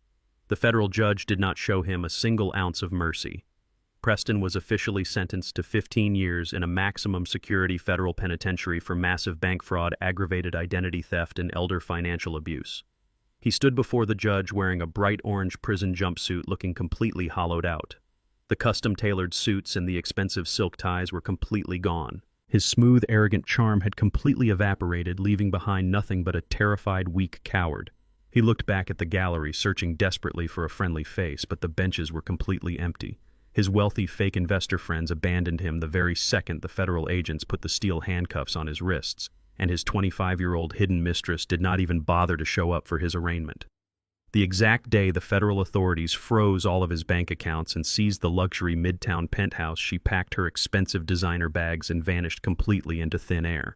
She was only ever in love with my daughter's stolen credit cards, and the moment the money stopped flowing, her deep romantic devotion completely evaporated. Preston is now entirely alone, locked in a cold concrete box where his arrogant, manipulative lies mean absolutely nothing. Maya did not waste a single moment drowning in self-pity after the terrible truth was exposed. The brilliant, resilient black woman I raised from a little girl completely took over. She filed for absolute divorce the very next morning, severing all legal and emotional ties to the monster who had tried to destroy our family. The legal battle to untangle the fraudulent commercial second mortgage on her private surgical clinic was incredibly dense and heavily complicated. My ruthless corporate lawyer Gordon stepped in and provided her with the absolute best legal counsel in the entire state of Georgia. They worked tirelessly to prove that her signature had been meticulously forged by Preston, saving the physical building from immediate bank foreclosure. I sat her down in my kitchen a few weeks after the anniversary party, and I offered to completely wipe out the remaining debt with a single transfer from my holding companies. I told her I could make the financial nightmare vanish instantly. But my beautiful daughter looked me directly in my eyes and firmly shook her head. She politely and absolutely refused to take a single penny of my money. She told me that she needed to rebuild her sanctuary with her own two hands. She needed to feel the weight of the reconstruction to prove to herself that she was strong enough to survive the storm without a financial safety net. She picked up extra surgical shifts, working aggressively to stabilize her practice. She fought for her independence with a fierce, burning passion that made my chest swell with profound paternal pride. She was no longer the exhausted, manipulated victim blindly trusting a man in a fancy suit. She had transformed into an absolute warrior. Our relationship has completely shifted. The dark, toxic fog that Preston had deliberately pumped into our lives has fully cleared away, leaving behind a beautiful, bright clarity.